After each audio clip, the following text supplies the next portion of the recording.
Welcome, I still haven't everybody. figured out. Welcome to Ladies Night Live. We got Yoda and Terminator. I like the way I said that. Did you do that all in one breath? We are strange birds here in Northeast Kansas.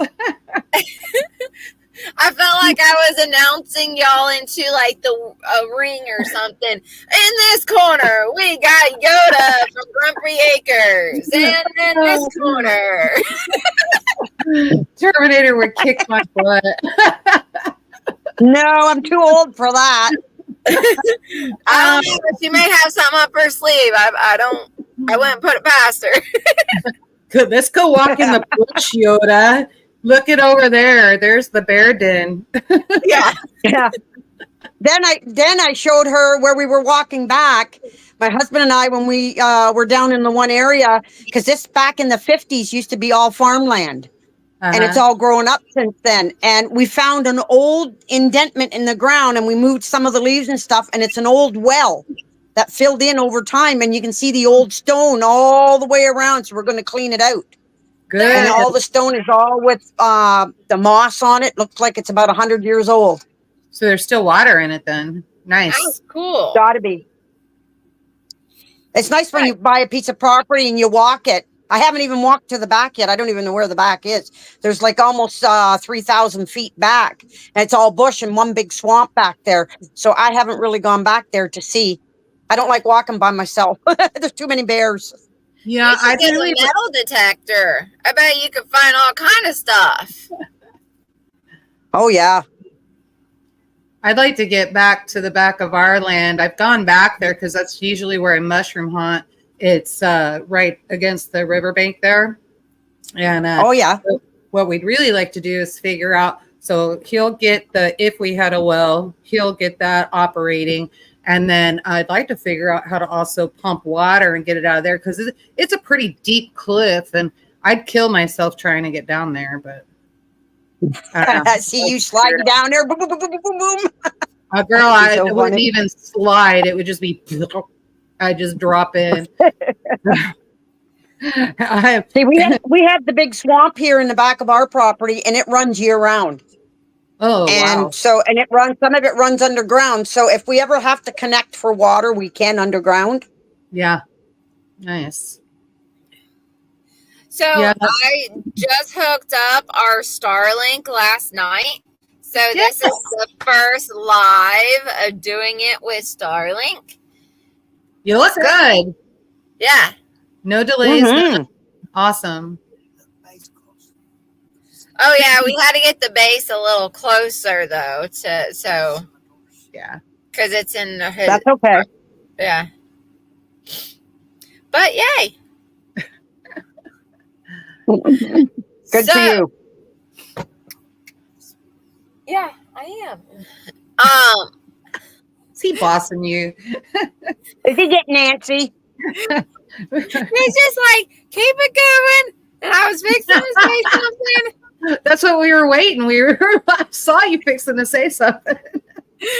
Yeah. So, Terminator, what you been up to today? How's your week since Monday? Well, I've done 2 batches of dehydrated zucchini.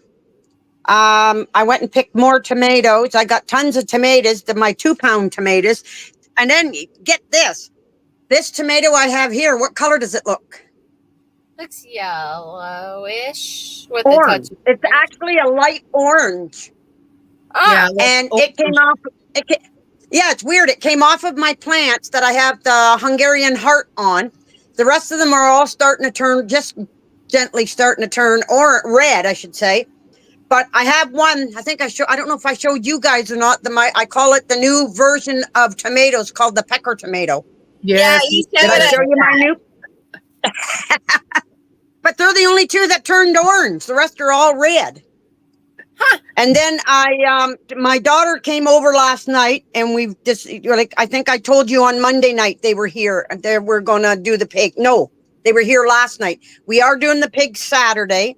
They're bringing they have a special weigh scale that they weigh their bears and their deer in. And we're going to weigh the pigs before we gut them. And we're doing them all starting at 6 o'clock in the morning. And we're going to do all 3 of them. And if my measurements are right, I went and measured them the old fashioned way and did the math. And my big pig, he's, like I told you guys, 276 pounds. And the other 2 are a little smaller. They're a little shorter by about 4 inches, not as quite as long. And they're 186 pounds. So we're going to put the scales on them and see if that measurement the old way is accurate, the way they did years ago. And like we said, like my daughter said, it's enough meat for us because they've got venison, they've got bear, and they still got to hunt bear and venison. They're going to give us a bunch of the meat from the spring and last year. Some of the sausages. They ended up with 900 sausages or something last year. Wow. And they said they are not making sausages anymore this year because they can't eat it fast enough. Because I gave them turkey meat. They did sausages and turkey, bear, venison, and pig. And since we're having a cow, we're going to have beef.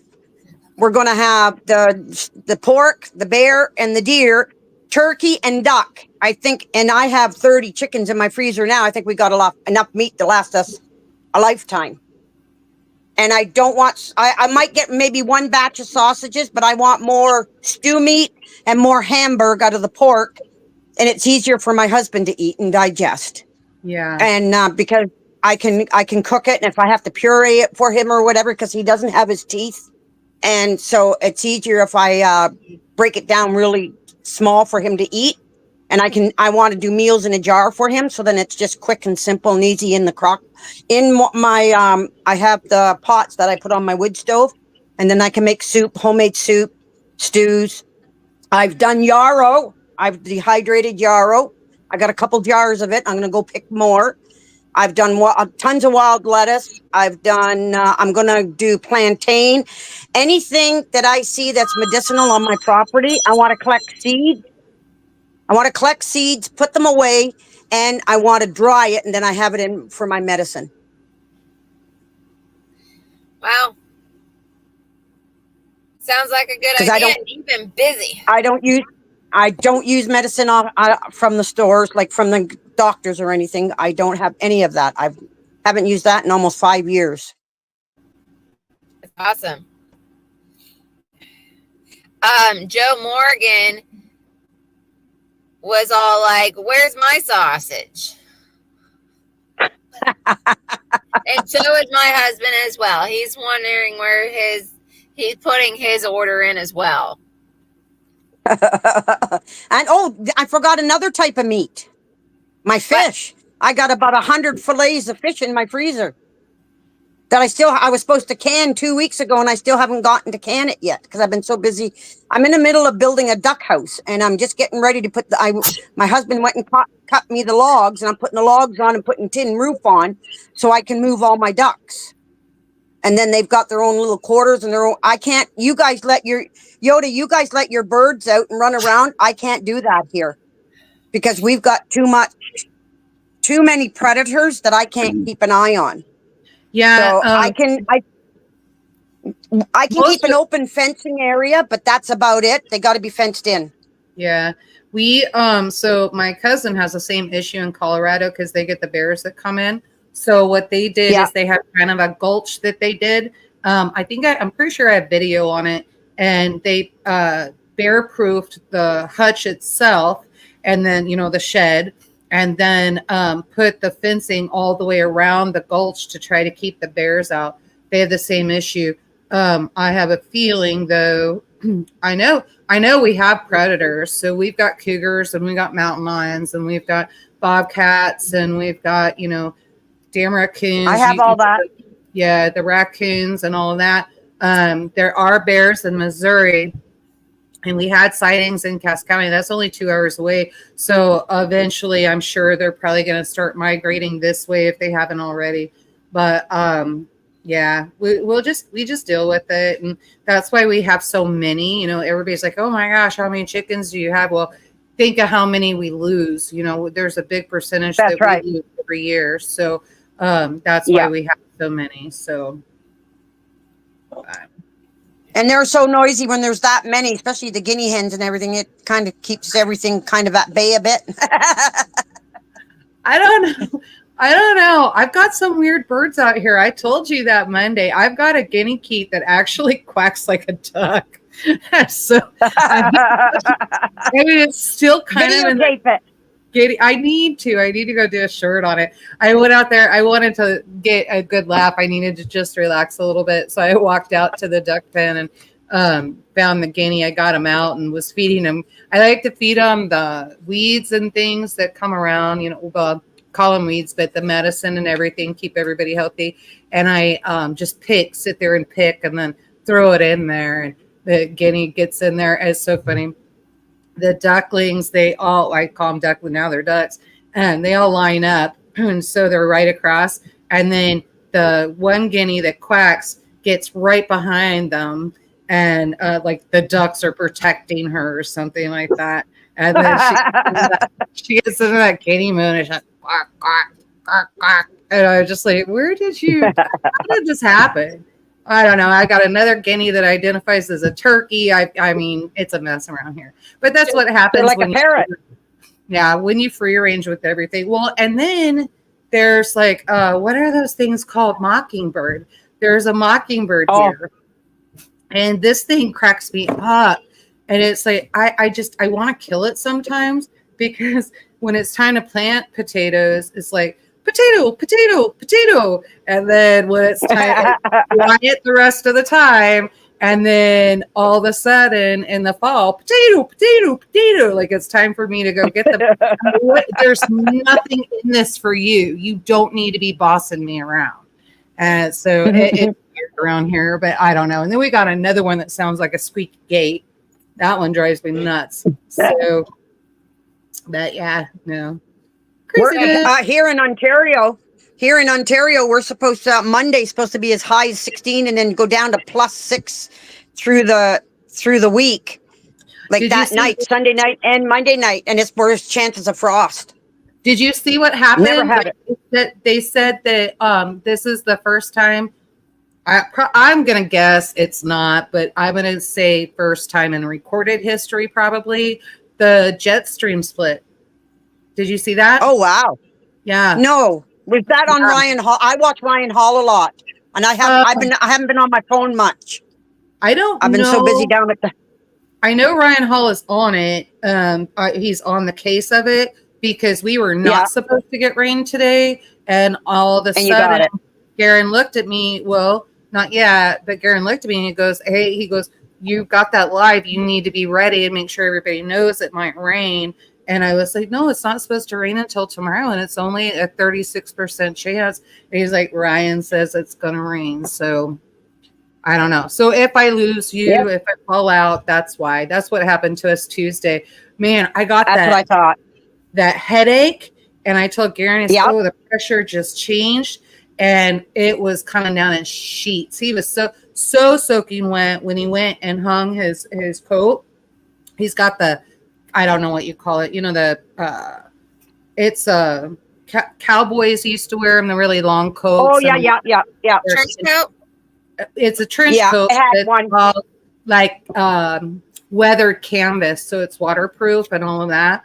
Yeah, and, smells like hell, but I don't know. It's sexy. It's like a rawhide coat. It's almost made like a hide coat because I had one when I used to do the rodeos. I lost it in the house fire. I like to put him in that and his cowboy hat, and I like just stay like that. So he went out there and it was so wet. Water was literally, I had to go get towels to get the water up off the floor from him hanging his coats dry. Yeah, crazy. Oh, wow. It was coming down as sheets. And so he sent me on errands today to go get the rest. We got to get the rest of the water catchment set up because when we saw that, we were like, holy crap. Because it filled 350-gallon water catchment like that. So I believe it. That's how fast it was. I got 12 barrels all around my place, between off my back of my cabin, my chicken coop, my barn. and off my shed where I store all my pots and everything, I have barrels, 3-4 barrels of each one. And as soon as we get a good rain, they're full. Yeah. Yeah. Always got rain water. Yeah. And That's we've how I been do my laundry. well, That's how I bath. the nice thing is too, we've been able to evaluate how much water we're actually putting into the livestock. And so that's what we had to gauge last night, because we were talking and he's like, materials are going to be about $200 what we need to go get. And he's like, we have a festival coming up. Do I wait? What do we do? When's the next time it's supposed to rain? And I said, Friday. And he was like, oh, we should really get this. And so I said, how much water have you been using out of the water barrel? And so he was like, okay, I have 350 here. I've got XYZ here and there. And I just started taking that water for the livestock off of our water bill. And I'm like, babe, it pays for itself in a few months. I don't even know why we're worried about this. And so he was like, okay. So we sat down and ordered it. And then I picked up, I have not called Hacks yet, but I did pick up the, it holds the oxygen tanks and all of that for the welder. So he is now going to be able to start working on the excavator. And so once he gets that excavator fixed, Garen's going to go ahead and put in a great big huge cistern on the edge of the pantry. So we'll have that. Oh, that's good. Yeah, that should give us another, forgot what he said, 1,200, but I've seen them bigger than that. So I guess whatever we can afford at the time is what we'll do. But I don't know. Yeah, you're like me. My mom called me, and that's why I had to turn my phone off. Oh, goodness. Okay? She has a question about scabs. I'll call her later. But yeah, so I should just tell her use the Comfrey stuff. This is like not a big deal. So yeah. But anyway, let me respond to her real quick. Yeah, the Comfrey salve, it is good for everything. I know, I have some here. Mm-hmm. Yeah. Is some of mine, or you made some? No, it's funny. I met a lady down the road, and the gentleman where she's staying, she rents a room off of him. I knew the gentleman since I was a little girl. I grew up with him. He played music with my parents. And then her and I started talking. My granddaughter went over because she's an artist. And her and she come over to visit, and we started talking, and we hit it off, and I go and help her with her garden. And then through the ancestry, we found out in the distance that we're related. Oh, wow, that's cool. I'm laughing. I'm only laughing because in the Midwest, you can't swing a dead cat without hitting somebody you're related to. So that's here, like here. Yeah, it is. Well, the thing is, yeah, and so we were talking about herbs and everything, and I told her I'd like to find out about comfrey and everything. That's when I was just learning about it. That was during COVID, and she brought me a whole big thing of it that she makes it. Yeah. So she brought that over, and I'm still using it. But she told me, because my husband, when he got sick, she gave me some stuff that I can't remember what it was. It was in a little dark bottle, and I was always putting about 5 or 6 drops in his water or his juice, and it helped him. It cleared him right up. But I got to remember what it was. I'd have to talk to her. Her and I talk every so often, and then he'll come here and see my garden, and I'll go and see hers. But yeah, no, it's funny, I've been here 24 years, and I met her 4 years ago. So I'd been here 20 years and didn't even know she lived there. Wow. So it's weird. Do you know anybody? I know you were talking about getting sheep. Do you know anybody that raises sheep where you are? Actually, remember the homesteading program I went to last year? Yes. In October? It's only 40 minutes away from my house. They're going to do it again this year. Well, I have a neighbor down the road that is just at the bottom of the hill, and I go and visit her now and then, and we swap seeds and stuff. She wants to go to it again because she didn't get to stay long like me. So she's going to drive, and we're going to go together. And there's people there that raise different types of sheep. Okay, so get some contacts with them, and then what you'll want to figure out is when they take everything to butcher, you want the sheep tallow. So render that tallow. You know how to render tallow.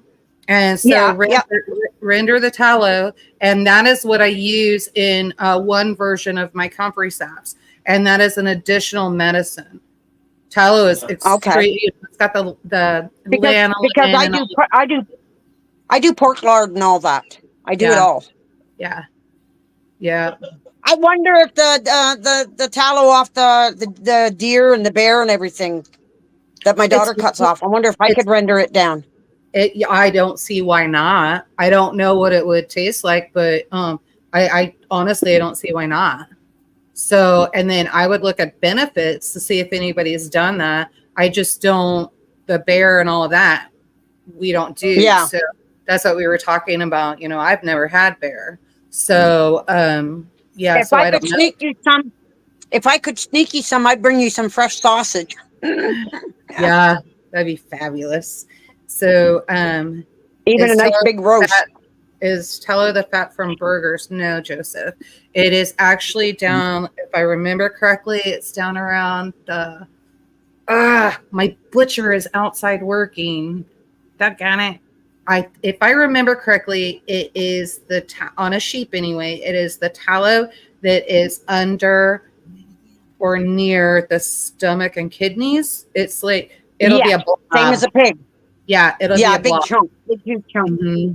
And it's nice and white. That's what makes a real beautiful baking lard. Yeah. I have about 8 jars left of it because that's all I cook. I buy butter for my husband because he loves butter. That's what he grew up on from the cows. But margarine and all that crap, we don't have any of that stuff. And when I cook, I use my lard. Yeah. Joseph is asking, should I try saving the I'm sorry. Should I try saving the fat from burgers? I wouldn't. I think No. I wouldn't do that. It's gonna go rancid. It's not. There's no shelf life on it. Don't bother. That's just something. And you don't. It depends on where you get your meat. Depends on where you get your meat from too, and what's in your meat. Mm-hmm. We like to save ours, but we're going to probably use it the very next day. Right. Yeah. If you're going to use it the next day, I could see that, but there's no shelf life too. Yeah, no shelf life to it. Like I do it with the bacon. I save it from the bacon, and I'll take it and I'll freeze it in containers, and then I'll bring it out and use it as I need it. Yeah. And it saves my good stuff for baking. And honestly, if somebody knows something different in here that us three don't know about, please share, because everybody's always learning something. Yeah. So, you know. I may be old, but I'm not that smart. It's impossible with all of this beauty to have so much knowledge in there, right? You know what's so funny though is when I had my second daughter, I was only like 19 or 20, and I think it was 19, and my hair was so long I used to sit on it, and I was getting weak, and my doctor said, cut your hair. Your body's putting all the strength into growing your hair. Cut it. Yeah. And I did that while I did my pregnancy. And you know what? 4 years ago was the first time I had long hair.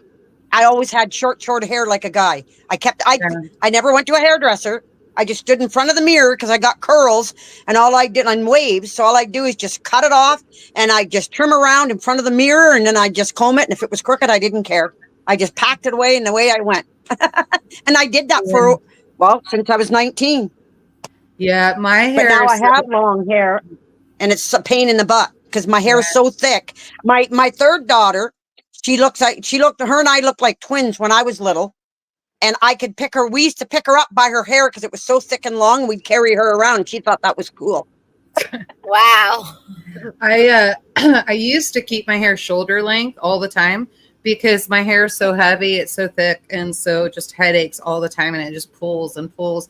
And so, but COVID came around, and when that happened, and the mandatories and all of that, I was like, screw it. And then I was finally like, oh, there's no mask mandate, so I'll go ahead and go get my hair cut. And Jay was like, no, you don't understand. You don't carry this hair around. So I use little excuses. Like I literally just cut my hair myself, trim it up unless it starts to look real bad. And then I'll run up to the city. But, well, now I know we have a community member that cuts hair. So if it's just a trim, Milk Lady can cut my hair. But it was funny. I was on the phone with Skeins, as a matter of fact, and I just sat back and I took my ponytail and threw it back. Well, I was making the pork. Don't worry, guys. The pork was already out of there. It was just what was left from making it for the tamales. It was the juices and grease and all of that. And my hair went in it. And I was like, oh no, what is that? And I pulled it out and I was like, ah, and there was like that much. I don't know, about 3-4 inches. And I was like, oh, I was like, skeins. I don't need to go wash my hair. No, this is bad. This is like stuck in my hair. I'm going to have to cut my hair. So that's how I got away with that one. I normally cut my hair when the way me and All American lay in the bed, when he starts, I go to lift up and his arm is on my hair. I know, and I'm like, I can't move my head anymore. You're on my hair. That's when I know I need to cut my hair. Yeah. That's hilarious, Beth Emily. In the 80s, her mom, Beth Emily is in here. My mom told me in the early 80s, during the fat-free trend, that soon we will have to eat a tablespoon of lard a day to stay alive. That's a fact. I'm going to show you a picture. Here we are. And here we are. It's about it's the only way that you're actually going to is that your daughter? Beth Emily's your daughter? Both of them. The blonde is my oldest. Uh-huh. She's the hunter. And the other one is the teacher with the dark hair that we used to carry her around when she was a kid. Oh, that's funny. Wow. Oh, they're beautiful, Lucy. Yeah, they are. So, but that's where we are. I was just having that conversation with a gal the other day, and that's what we were talking about. And so she has a friend that ended up going completely carnivore, meat only. And she kind of just got noticed. She went and had blood tests, and they said, okay, you have diabetes, so you need to come back in because we're going to get you on insulin and this kind of thing. And so she called the doctor to cancel the appointment. And they're like, no, you don't understand. You need to go on insulin. And she said, I just want to try something first. And they tried telling her this is extremely dangerous and don't do this and that kind of thing. She's like, I'm just going to try it. It's my body. Let me do it. And so she went completely carnivore and no diabetes. Like everything's good. So she's got energy. She's healthier than she has been. She's been doing it now. I'm trying to remember what Marcia said. I think 10 years, something like that. So. Wow. Yeah. That's good though. Yeah. Well, since I took my husband off the blood pressure pills, his blood pressure, I keep an eye on his blood pressure, and I put cayenne pepper and everything, and anything to do with that's natural for blood pressure or to keep the blood flowing and everything. That's what he gets in his food, and you know what? He's had no problem. His blood pressure's been normal. If you, I'm not a doctor. Let me just do this disclaimer. I'm not a doctor. Yeah, we're not a medical license, that kind of thing. Do your own research. You can actually ferment the garlic and honey. You don't have to just do honey. You can actually do it in apple cider vinegar. That's what I do for G. And so I was actually able to get him off a beta blocker by him doing that. And I know you said your husband has some special things, but what I would do is just as you have it and let it sit. It needs to sit for 6 weeks before you start using it. But I would just grind it down, and then he could just take a teaspoon of it or whatever by the spoonful. I have garlic and honey right now sitting. Good. I've already done that sitting, and then I told him he can take it out and we can chop up the garlic real fine for him to eat it. But he takes 2 tablespoons every morning of apple cider vinegar. Yeah. With the mother in it. Yeah. He does that every day. It'll be interesting because I went out all the apples that I got off. I took the scraps and made apple cider vinegar. And it's very, very interesting to me. I did it 2 different ways because I have to go present and then show everybody how to make vinegar and do all the fermenting and that kind of thing. So I started these because I told Gia, I'm like, well, this way I have some that they can taste. And I'm noticing in 2 of the jars, I was like, what in the world? The mother, this is the first time that I literally did this without, usually I put a cover on it and that kind of thing so the cloth goes down and it's in the dark. But I just wanted to see what would happen because this Bell Jars makes it, and it's got the spring on it and the cap, so you can just do it on. It pushes everything down so your mother can develop. And this is the first time that I just wanted to kind of see, because you don't need to do XYZ and that kind of thing. But what I'm noticing is as it's evaporating a little bit, and because it burps and that kind of thing, as it's doing that, the mother is actually, like, what was forming is drying out on the top of the jar. It's kind of weird. So, oh wow, yeah. I had bought some. I had bought some of the apple cider vinegar with the mother, and All American. He was supposed to do the whole just little tablespoon or whatever every day. He ends up almost doing a shot glass or more of it every day. Yeah. He actually loves that stuff.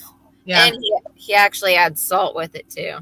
Yep. I got a little cowboy boot glass, shot glass. Shot glass? And I have one. And that Garen just fills it up and shoots it. And that's what his vinegar every day.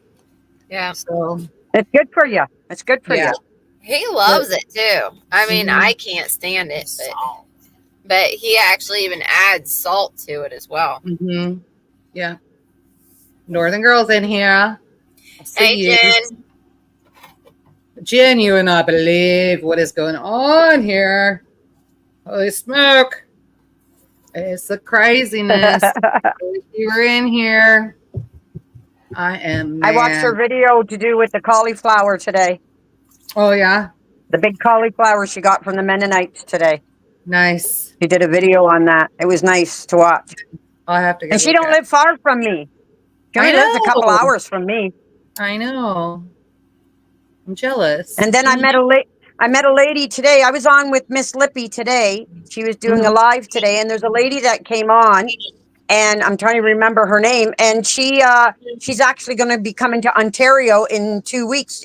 And I asked her where, and she said North Bay. And I said, I'm 50 minutes away from North Bay. I go to North Bay all the time. I'm just south of that. Yeah. And but she didn't get back to me because we were. Northern Girl just What's said that? Northern Girl just said we should meet up. Yeah, we're gonna have to. It's just right now. I have the Dodge truck. I have is not. I can't go far distance. My son's got to fix the power steering line on it. It's leaking, so we're pouring power steering in as fast as it's coming out.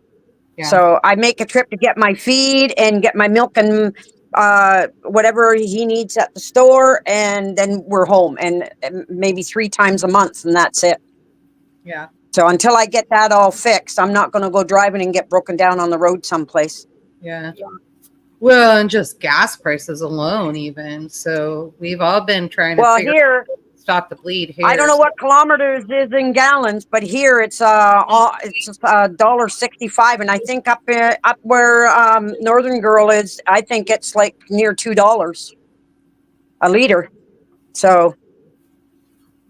So I think there's 2 liters is a half gallon, right? And then is that right? Yeah. And then so 4 liters, that's high. That's expensive. But you guys are a little bit higher. That's what our gas is. Yeah, that's what our gas and diesel. Diesel's the same. Dang. I don't know. The only time we can get cheap gas is we go to North Bay, and there's the big Indian Reserve. Yeah. And my son gets his smokes from there. And we go and we get gas because it's like about 20-30 cents cheaper. Yeah, because they don't have to pay road tax. But that's part of the fight here. So not by me. I stand against it. I think what the county is doing is awful, and I think they should be punished for what they're doing. But anyway, I agree 100%. They've already hired. I agree. I found out not one attorney. The county has hired 4 attorneys because the reservation is actually having to sue the sheriff because of something they did. So, and they've stirred this pot. So everybody's mad. That's right. And so they're going now they're running scared. And they're running scared. That's why they're getting all these lawyers. Yeah. And so that's at $24,000 a month. They each get paid $6,000 a month, every attorney. Wow. And that comes out of your pocket. Taxes. That comes out of your pocket. Yep. Right. Yep. So what was the increase on the levy for? Was it really for your pettiness that you're trying to break the United States treaty? I'm guessing it is. Mm. So, oh, and then they did the school budget. Oh my God. So the budgets came out and they did the school budget, and Holton is paying, it's costing them apparently $28 per student per day. I don't know why I have to pay school taxes when I don't have kids in school. That pisses me off. Yeah. I don't know. It's crazy. Crazy, crazy. And my daughter's a teacher in the town where I live, and she said what she hates about the school curriculum is that because they've taken so much out of the old curriculum and put all this crap in. Well, she tries to convert some of the old stuff and she sneaks it into her class when she's teaching the grade 2s and grade 3s. That's what Yeah. she teaches. And she tries to bring the old ways in different things, in different ways. Mhm. And she's got to kind of be sneaky about it. I shouldn't be saying it out loud, but I don't care. I talk about anything if I want. Yeah. And like she gets so pissed off with it. But they finally brought cursive writing in. I have grandkids. I taught how to cursive write because they didn't know how. I said, how are you going to sign a check, or how are you going to sign your name for the government? If they want your name, you want your writing. It's not just an X or, printing. I said, that's not cursive writing. That's not the proper way. No, So I've taught them. Ashton, is your homework done? He's on vacation. Okay. All right. So, so we've been talking to the homeschoolers. Homeschool just started up again, and so we've been talking about it. Everybody's trying to catch up on last year's curriculum to get them back on track. So I think I'm just going to start laughing. I told Amber Race that I'm just going to start calling you year-round school. They're year-round. But yeah, so I don't even remember. There was something I was going to say. Oh yeah, so here, it's funny to me that they're saying that it's $28 per student per day. It's very interesting that that's the way that they're going with that, considering that most teachers, any extras or anything that they want to pull in, they have to raise the money themselves. Like we literally just bought for the elementary school for 6th grade, a sun up and water purification and that kind of stuff.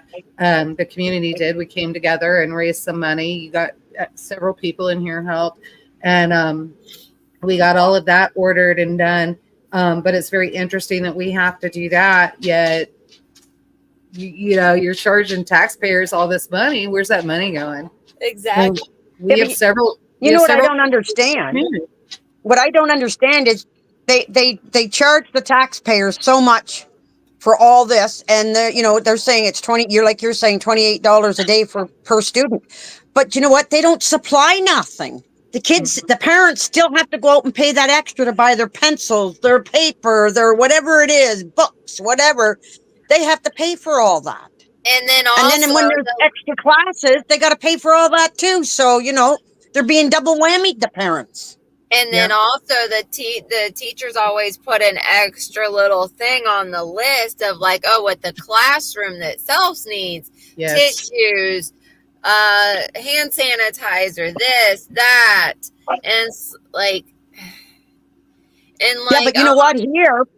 Here, my daughter said that anything extra, that if they need anything extra, she has to provide for it. Sometimes she'll, just to help her students, she'll pay out of her own paycheck, out of her own pocket, if she needs something extra for those kids, because she can't get it from the government, or so she does it. I have heard that over and over and over. We have several teachers in our community, and so that statement is accurate even in the U.S. And so, I don't know. I think there's misappropriations, and we just need to figure out where the misappropriations are. Yep, exactly. So, and I actually just, the beginning of this school year, just donated a humongous bag of stuff that my son doesn't use anymore because all he uses is the laptop now at school. Whole bunch of stuff from like when he was even in like elementary school. All that stuff I donated for schools, just also so I can clean out the closet. You know, when my kids were in public school, I used to, my youngest son, the one that lives here with us on the property, he used to always get, when he was in kindergarten, Mom, you got to come. You got to show the kids. You got to show the kids. So when it was Christmas time, they'd get all the kids in his class and they'd all go into the big kitchen where the teachers would sit, and we got to use the stove and everything. And we used to do marshmallows and with Rice Krispies or whatever. And I used to make big plops on the pie plates because I'd supply everything. And they used to make and shape their own Christmas trees. And then I'd get all the candy, all the little wrapped little candies and chocolates and everything for the presents on the bottom. And then we'd get Smarties and Skittles and everything and stick it all on. And the kids used to design. You should have seen some of the weirdest and the funniest looking Christmas trees you ever saw. But they were so proud of that, and they got to take that home and show their mom and dad. And they had me doing that till actually my son was almost in grade 5. Yeah. And then he says, Mom, we're too old for that now. Really? You guys, I need to make a correction really quick. So we've got people that are listening and watching and all of that. I apologize. I misspoke a little bit. Well, it's still a lot of money. It's $28,000 per student per year. So that's wow. Yeah, $28,000 per student per year. That's more than nothing. Yeah. That's all I live on a year. Yeah. Yeah. Well, I'm going to tell you, there's a lot of people in the area that don't make $28,000 per year. Yeah. Oh, I believe it. I believe it. Yeah. Hey, Miss Ma'am. So, yeah, it's craziness. It is. It really is. Oh, Terminator, about your Christmas Rice Krispie things.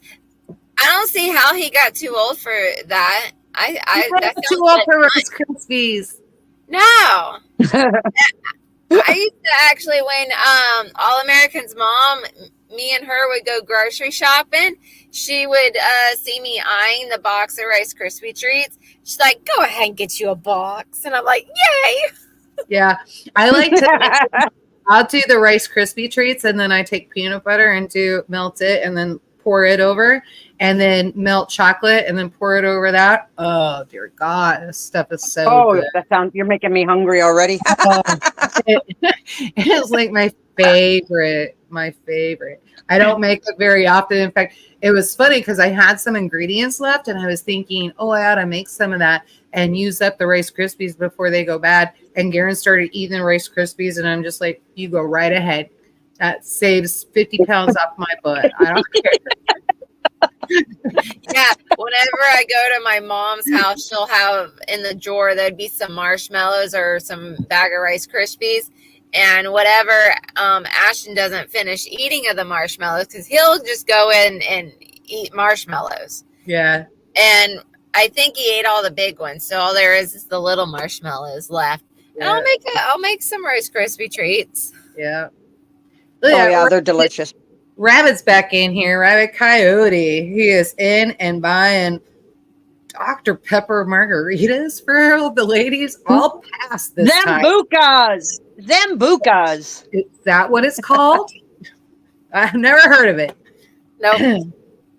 I don't see the chat. I don't see anybody in the chat, so I don't know how to bring that up. I'm on my phone. Oh, yeah, that's probably why. But I cannot share any comments that come in because I don't have those permissions, Little Miss Prepper. Yeah, you're going to have to do all that. Oh, there she is. Mm-hmm. Yeah. I don't mind Dr. Pepper. I don't really drink it a lot, but I've never had a margarita. My daughters want to make me one. Oh, margaritas are actually good. Skane's left a bottle of margarita light here. So you can get it any flavor. You can get it with less sugar and all of that stuff. And she should not leave margarita mix here anymore. That should never happen. I can't remember what that movie was. It was so funny. Who did it have? I can't even remember her name. Like they were not the Witches of Eastwick. It was something else. And so there was a frog, and then what was it? Oh, somebody knows this. But anyway, they're drinking margaritas and then running through, dancing in the kitchen. And that's kind of how I felt when I was drinking the margaritas after the second glass. And I had nobody to dance with because he was in the bed sleeping. So I'm like, well, this stinks. But yeah. That's when you teach one of the dogs how to dance. Yeah, Minnie used to dance with me. Dolly and Freya are stupid, though. I don't think that's going to work. But they're just like, why are you abusing me? I'm sure that's the, border collies. They're just like weird. Now, Fancy Pants, she would probably dance with me, but she would say, oh, let me mole you. You're actually touching me. I get attention. Pet me more. Yep. So, Yep. there's no balance in this house. We got one of them. Once we even just like make eye contact with him, he's like, you, and then he's like pawing at you. And then all American, he's like, quit pawing at me. Yeah. We'll try that with the Bernese that's a guardian dog. So we don't trim her nails. She keeps her nails sharp. And so when she paws at you, it just feels like somebody just laid in a fork and scraped you. Yeah. And so it's awful. Yeah, it hurts. But you have to let them have it, because if there's an animal, another dog or something like that comes in, a predator, she needs to be able to protect herself. So. Oh, yeah. Yeah, but that's why I try to tell her, down and stop jumping on people and that kind of thing. She's still a puppy. She's still learning, so she'll get there. I hope so. They do. Little by little, they learn. Well, yeah. My husband thought he was just smart. He just came in here pretending he had a toothache, and he's got no teeth. Oh. He's got no teeth. You finally caught on to that. Tell him to take an aspirin and call you in the morning. Yoda says, take an aspirin and call me in the morning.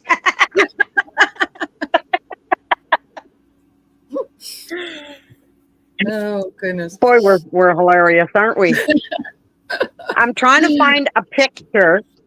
I had a picture, and you saw the picture of my dog, right, Yoda?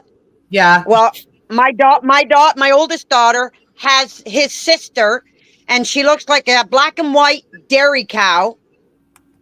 And she's got the face of the Chihuahua. She's black and white, but her ears stick out really funny, and her eyes bulge out. And when she sits there and looks at me, she looks like a gremlin. I don't even think I could have that in my house. Like, that dog would be tortured so bad. From things I'd have to say. Like, Freya gets it. No, but I'm trying to. Oh, I got to show you this one. I got to show you a picture. Did you name it Gizmo? No, her name is Abby. Abby. I got to show you this picture. I don't know if you can see it. I don't turn it. I think there you go, right there. Oh my gosh. Oh, so that was my cow. That was my cow, Poopsie.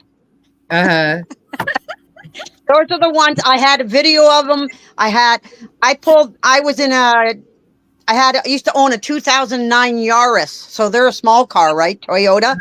Yeah. And where I went and picked her and her sister up, which was the other one, her name was Diva. My granddaughter named her. And I brought my granddaughter with me.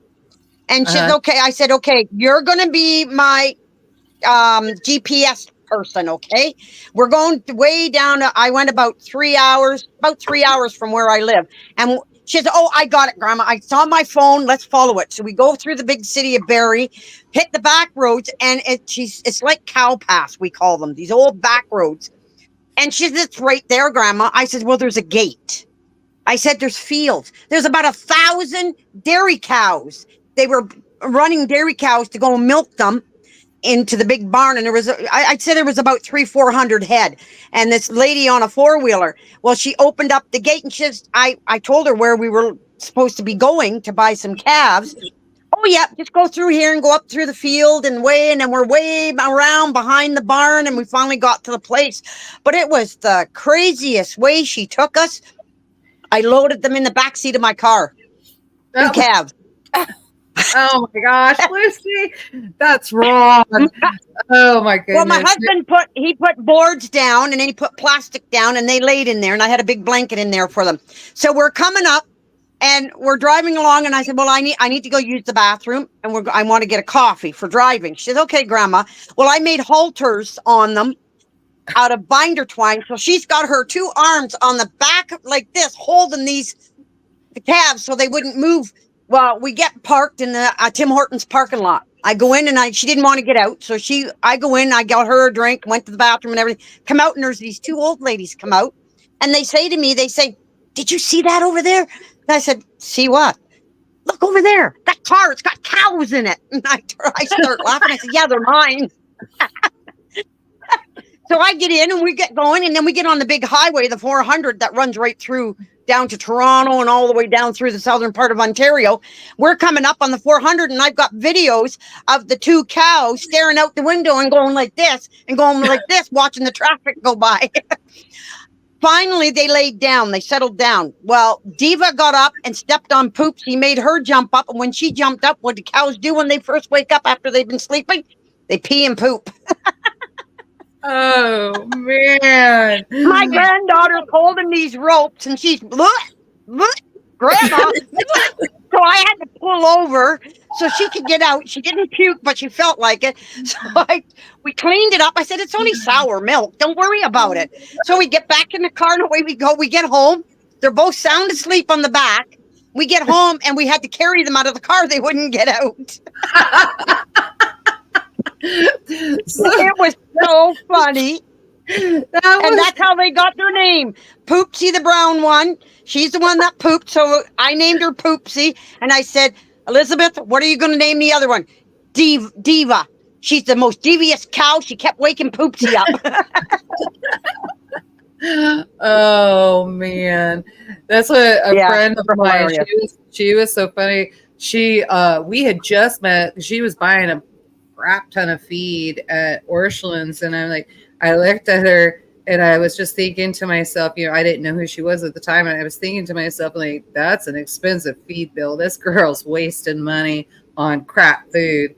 And so then she goes out, and I paid for my stuff, and then I go out, and she actually happened to be parked right next to me. And so I looked at her and said, hey, I don't mean to butt in or be nosy, but I know what you just spent on that feed, and I know that had to be about $1,000 that you just spent. And I said, can I share with you how to save some money and go to co-op? And she's like, what? And so I explained everything to her. Now she's a good friend of mine. And so we were talking, and she later, after we just kind of started becoming friends, she was, I found a dairy cow. I know what I'm going to go get. I'm going to go get a dairy cow. And I said, okay. I said, you need to borrow the trailer. What do you want to do? And she's like, she goes, girl, I'm sorry, I'm joking because I'm just, oh my God, I can't believe she said it. No, I'm just going to throw this cow in the back of the Jeep. It'll be fine. And they're like, you are not going to throw a cow in the back of your Jeep. And she's like, it'll be fine. And I'm like, no, that's not happening. So I loaded the livestock trailer on the truck, went down, got her, turned it around. We went and got the cow and then brought it back. And the cow would not, it came out fine, but it wouldn't go up into the barn. There was a step there. This girl, I was super impressed. She turned around. I'm guessing that cow had been a good at least 200 pounds. And she just picked it up and put it in there and said, this is your and I kept telling her, because it was a bottle baby, so she was going to have to bottle feed it. And I kept telling her, I said, whatever you do, I said, do not spoil that cow. Feed it and then get out of there. Do not spoil it. And she's like, but is she so cute? And she's going on and on and on. And now to this day, she bitches every time she has to go out and feed it, because now that cow is so big, and it's much bigger than her. It's full size now. It's time to breed her. And so now she goes out and it's like, pet me, and then knocks her back 3 feet. Like, don't do bottle babies. You don't spoil them. Bottle babies are for 4-H, and that's it. And so, I don't know. Everybody's got their own opinion. That's fine. That's Oh almost no, I sounds agree like with you.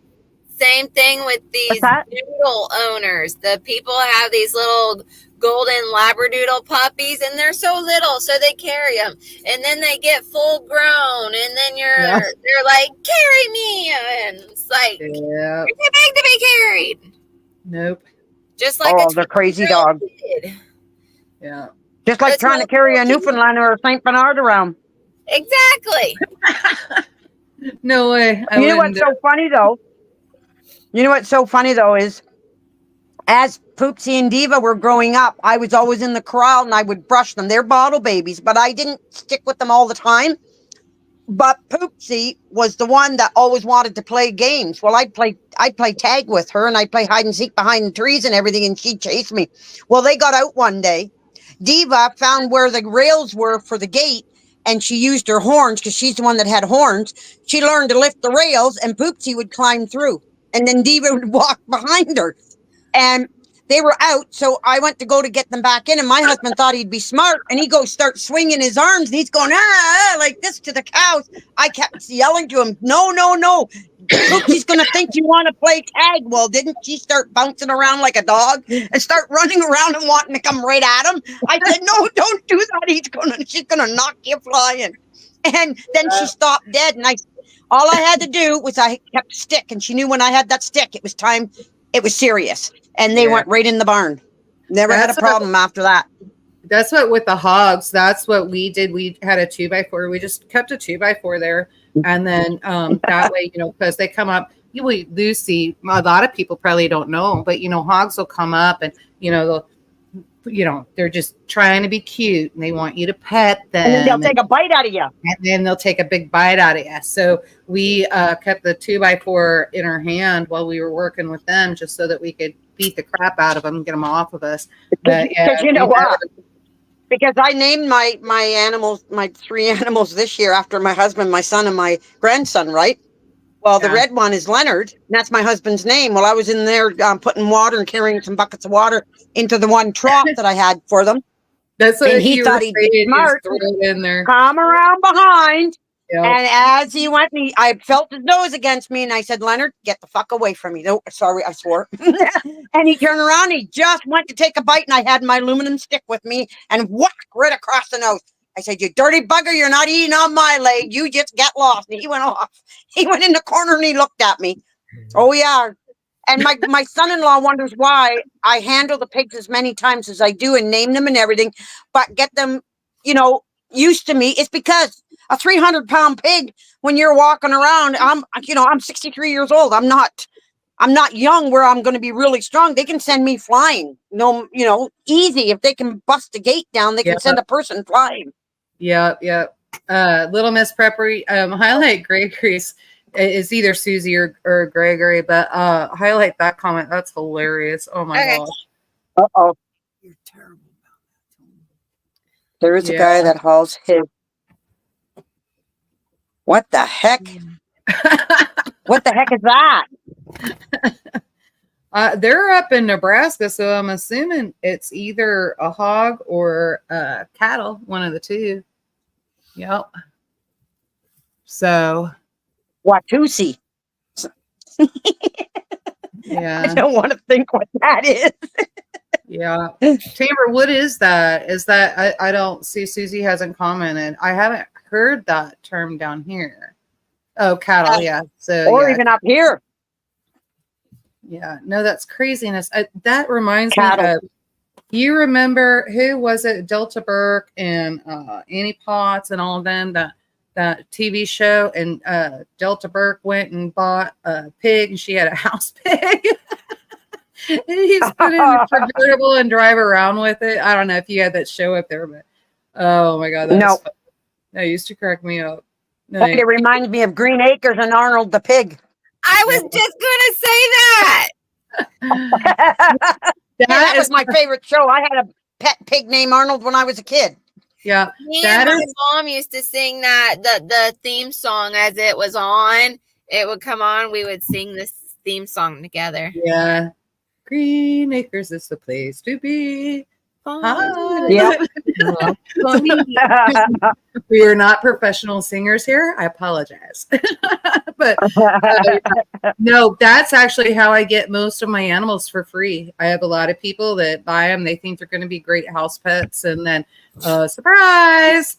And so then they come in and I have to take care of the problem. But problem usually ends up in my freezer. If it's really good, and it stays out. Rabbit Coyote said that those are longhorn cows.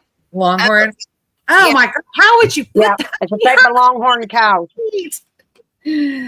Oh, how would you put that in your back seat? Oh my goodness, that was so funny. There was a game show that was on the other night too, and I was kind of giggling because they talked about. Have you guys seen? It's got ball quiz or the quiz with balls or something like that. And it was a game show, and I was just interested because there were some agriculture questions that came in. So I actually happened to turn my head a little bit, and it talked about different types of cattle. And it was interesting to me. I think cattle names are very regional because they missed limousine. And so they picked something else. I can't remember what the fake name was, but I was like, are you stupid? Here I am yelling at the TV. Garen's like, you're ridiculous. I mean, doesn't everybody know that people on the other side of the TV, they're supposed to listen to you when you yell at them. And then you're like, I don't know why. You're listening to me. I told you. Especially if you're watching something scary. Don't go that way. They're right there. You're an idiot. Why are you walking into the barn? That's where everyone is murdered, is in the barn. Yeah.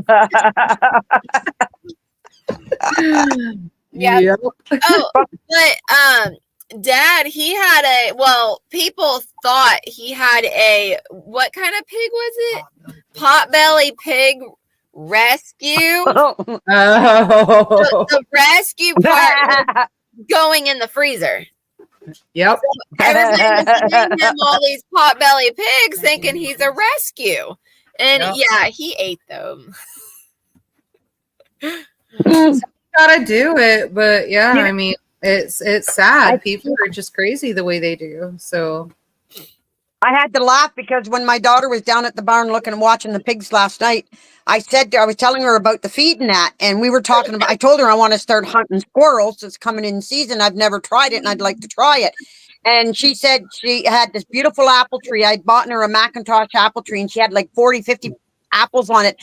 And she'd sit in her window and try to pick these squirrels off because they were eating her apples, knocking them down and eating her apples, getting the seeds out of them. I said, I'll tell you, I sure know how to get chickmunks, really, because I don't know if you guys have chickmunks. Anyways, my feed barrel, I got I have 45-gallon bar where I put all my pig chop and that in, and because I don't use pellets, because I give them wet feed. I don't believe in dry feed. And there would always be a chickmunk down in there, and I'd let it go. And then I got fed up because it costs money to buy pig feed. So I had a special stick. So when one would get down when the barrel was low, I'd knock it out, scoop it up when I put it in the pig's pail, all wet and everything, and throw it into their trough. And the smallest pig, the Jesse, the one that I named after my grandson, he'd find it when he's rooting in there, grab it, run in the corner, and he'd be there ripping it apart, putting his hooves on it and his little feet, and he'd rip it and he'd eat it. And I gave them 12 by the time it was all done. Yeah. Oh my goodness. But they fight. They're like a bunch of chickens. When chickens grab something, one gets something and they all start chasing it all over. By the time it gets to stop someplace, there's nothing left in its beak. That's what the pigs do. Same thing. They try to steal it from each other. Question: can you eat chipmunks? Sure. Yeah, I don't know. They're just like a squirrel. They're like a squirrel. They're just small, a little bit smaller. Yeah, you could eat them. I would probably say it's probably the difference between Cornish hen that you buy in the grocery store, smaller than that, versus a bird, a 2-pound bird. So that it's just that difference. But yeah, I'm sure you can eat anything. It's just, can you cook it right? You got to know how to cook. But chipmunks are more cooler weather, so they're That's everywhere. why we don't get any down here. Yeah, they're cooler weather. So, because The they're great foragers and hoarders. So The only chipmunks that I seen was on the chipmunks on the TV. cartoon. Chippendale. Yes, I used to love that one. take a trip to Colorado. They're everywhere. Lucy, I wanted to ask you, I am having a huge issue. So G butchered all of those chickens. And so now I'm starting to take them out of the freezer, getting everything broke down because I got to get my chicken tamales made and all of that stuff. The skin is so tough. And I think somebody suggested, I think if I remember right, it was on Tuesday, to de-skin it and then put it in there. So I tried slitting them and doing it, but I almost think it's drying the meat out. It just doesn't look like the right consistency to me. G was like, well, just take it, throw it back in the freezer, and I'll eat that chicken. And then you figure out chicken for festival. But I just defrosted a bunch of meat. So we just may not have chicken tamales. But I'm really worried about that. I don't know why that is. See, is it when I butcher my chickens and when I butcher my turkeys, I don't put them in the freezer right away. I let them either hang or I'll set them where I put them in my fridge where it's cold and I leave them set. It's almost like when you got to let a pig cure or a cow cure, you let them hang and let them cure for the meat, and the meat's tender and it won't be so tough and dry, and then the skin, the skin's got the fat in it too, right? Yeah, which is what I wanted for stock. But I noticed that too. It almost soured. Like I thought I cooled it off fast enough, but just really weird. I tried it. I tried about the toughness of the meat. You know, when you're butchering chickens, the meat can be tough sometimes. Yeah. And that's because you got to let it cure before you freeze it. You got to let it cure. You got to let it, once it's been butchered and everything, you let it rest. And then you take it and you freeze it. And you know what? And you have tender meat. So I thought it was so hot. We were trying to rush that process. And usually we do not butcher in the middle of summer. It's usually spring and fall. No. That's where. Yeah. I never butcher my chickens. I just butchered them a week ago. And I made sure it was a cool day, cloudy day. I never do them in the sun. Yeah. Okay. That's what we did wrong. All right. I'm just going to break these down and then put them in the freezer for G. And I'll just figure something else out. But yeah. Because the only thing they're going to be good for, if they're a little tough and a little dry, is you want a bit of the moisture to soften up, is you're going to have to really slow cook them. Well, that's what add a little bit of vinegar. That's a vinegar. I did not put vinegar in there. Maybe I'll try that. I'm slow roasting them, and that's what I keep checking on. I've had them in since last night, but I got them on a low temperature, hoping that keeps some of that moisture in. But like I said, I just took a fork to it before we got on here, and that's why I had to go out and visit my quacking guineas, because I needed to laugh because I'm very upset about this. That was a lot of work. So but because even with my turkey, the big male I butchered last year, he was I'd say almost a year old. And when we butchered we took the breast meat, I took it and I did the same thing. I let it sit before I froze it, and I let it cure and everything. But I skinned it. I could not, it was too heavy for me to dunk. So I skinned it. And then I let the meat, like before I skinned it, I let it cure. And then I skinned it. And then I took it and I had it in the freezer for about, I'd say, not even a week. And then when we went to do all the pig sausages and that, she took that meat. I unthawed it. She took it and she ground it up. And boy, was it, she made it like, she did some basil tomato flavor with the turkey meat. But then she also she made her own concoction and had it tasting like turkey stuffing, the spices that you would use in a turkey stuffing. Sure, yeah. And she mixed that in with the turkey meat, and boy, when you cook them sausages, they tasted like you were eating turkey stuffing. Yeah, and the meat was nice. Some are commenting in here about Instant Pots and pressure canning and all of that. The skin is so tough, Susie. It's hard for me to even get those broke apart to be able to can them. Like, this is a pain in the butt. something is off, and I think you're right. We just didn't let him sit long enough. I was in a rush. It's my fault. We have failures. This is kind of what happens. That's how you learn. That's how you learn. And the instant pot, I did not like that texture. And I also did one on the stovetop. I did not like that texture. G had to eat all of that. But he was in the Marine Corps, right? So he can eat out of a dumpster. And so I just can't. My stomach can't tolerate that. More of a picky palate. But so what you do next time when you go to butcher, butcher, so you're not wasting a whole lot. Butcher, say 4 or 5, and let them hang. Let them set. Once they've been butchered and everything, and leave the skin on and everything. Once they've been defeathered, let them cure for even overnight, 24 hours, and then take them and put them in your freezer for say a week or so, and then bring the meat out and try it. Okay. Just for an experiment. 1 or 2 chickens, you're not gonna, then you'll know. Know. We've butchered before, and it's always been successful. This is the first time that we've had this issue, so I don't know. That's why we're confused. We're like, was there something in the process we messed up? Was there something about the particular chickens that we used? And some of them were meat birds. Well, they were meat birds. They were Cornish cross. They shouldn't have been that way. So I think it was last year I did Cornish cross. And yes, I did not let mine sit, but they were tough. I found that the meat was tough. Really? You know what? I had one batch. And that order I got from a hatchery I had never gotten from before. That's interesting. Huh. Okay. Yeah. Yeah. And now what I'm never going to, I'm not buying the Cornish cross no more. What I'm going to do is I'm going to start hatching my own chickens. And I'm going to, because I've got mine, some of mine are barred rock cross, which can be a dual purpose. Right.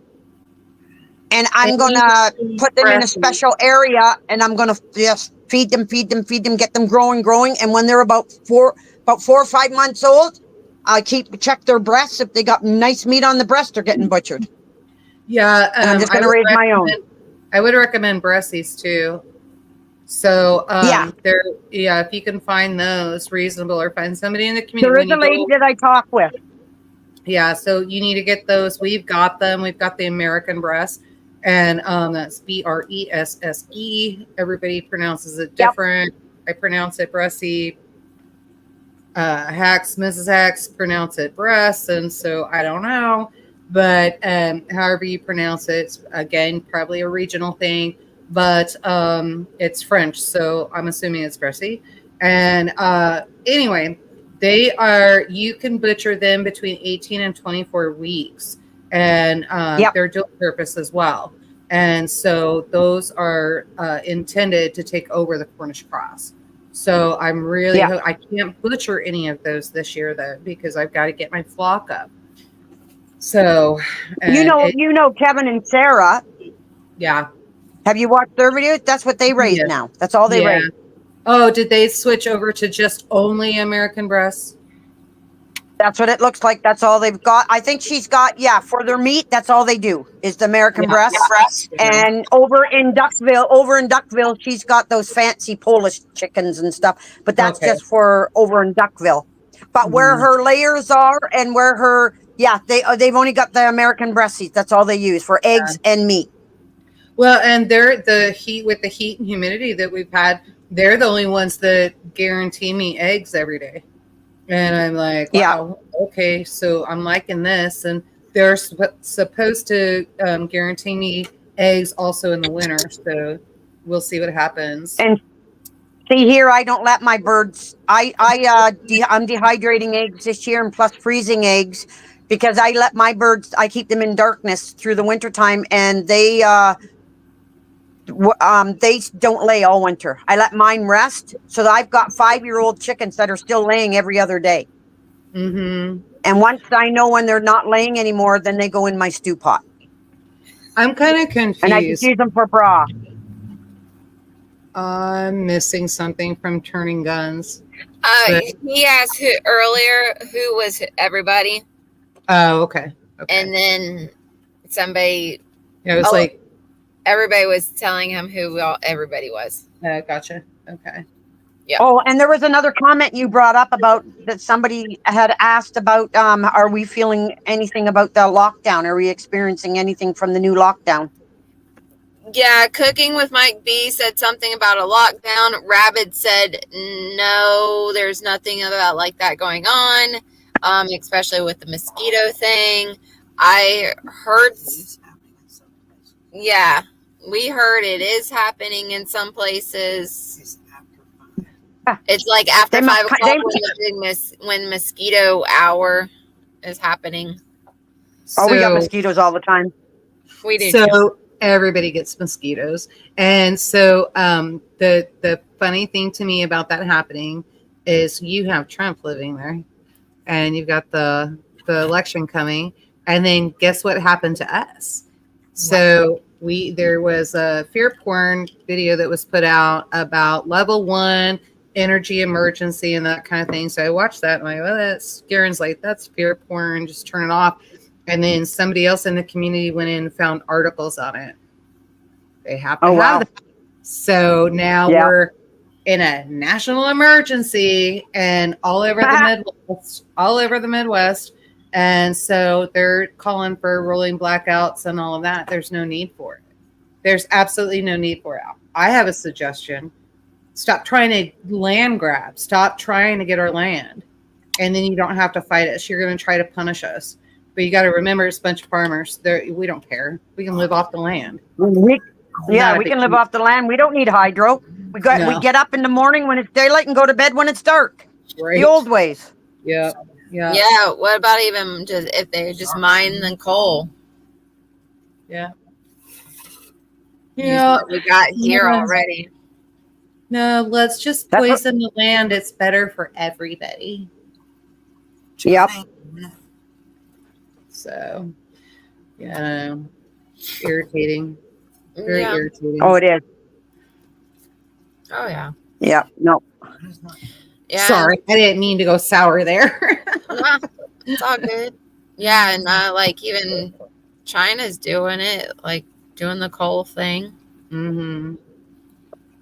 We did a test here today. I seen it when it was online and I was checking different things out. And you know how everybody loves their processed cheese, those cheese slices, Kraft cheese slices that they put on their burgers and everything. Yeah. I will not touch that stuff. We did an experiment with it. And my husband's brother didn't believe us. So he got me, I have some cheese here. We had gotten a fruit package for free with a coupon. And when I seen the video on it, my husband I said, try it. So he opened up a package, took it out, the plastic off, set the plastic aside. He took a lighter and he lit the corner of it. So when you heat cheese is going to melt, right? It's going to soften and drip. This cheese turned black and all you could hear sounded like plastic burning. Yeah. And then when you stopped, it didn't melt or anything. And when you smelt it smelled like it was burning plastic. Yeah. Oh, I think you so told me disgusting. that. I forgot about that. You did say that. Yeah. Yeah. It was so disgusting. My brother-in-law couldn't look. He says, "What?" And he goes and goes to pick it up, and he goes to, he says that smells like burnt plastic. I said, "Yep, almost like electrical wires burning." Yeah, I wonder if that's like those tomatoes. Remember, I was telling you about that case of tomatoes G brought home, and then when I was looking at the box, it was like kind of took me back for a minute. I was like, "Wait, what?" And I went and read it, and it was covered in petroleum to preserve freshness. And then when I washed it down, everything rotted overnight. It was horrible. Oh, it is. Yeah. And you just gotta watch that stuff because that's the goal, right? Make you sicker because pharmaceuticals have to get richer. So, yeah. That's right. Yeah. But yeah, so you almost can't even trust this produce that you think people are buying healthy in the supermarket, getting their fruits and vegetables, and that's my forage. And this box of tomatoes came from North Carolina. It was in the United States. Oh, wow. It did not come from a different country. That's my forage. Yeah. Have you tried the new rice? Have you tried the new Chinese rice? It's plastic. Wait a minute. What?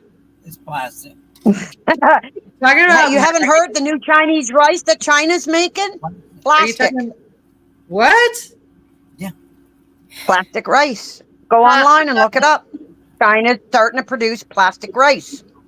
For what? And it tastes and looks like rice, and it tastes like real rice. Lower your testosterone. Yeah, to lower guys' testosterone. Wow. Wow. I don't even know. I just don't know. I'm glad I have a lot of rice stored up. I'm good. Yeah, Yeah. yeah. That's. I mean, we even. Now I know what I have to protect with my AR that I don't have.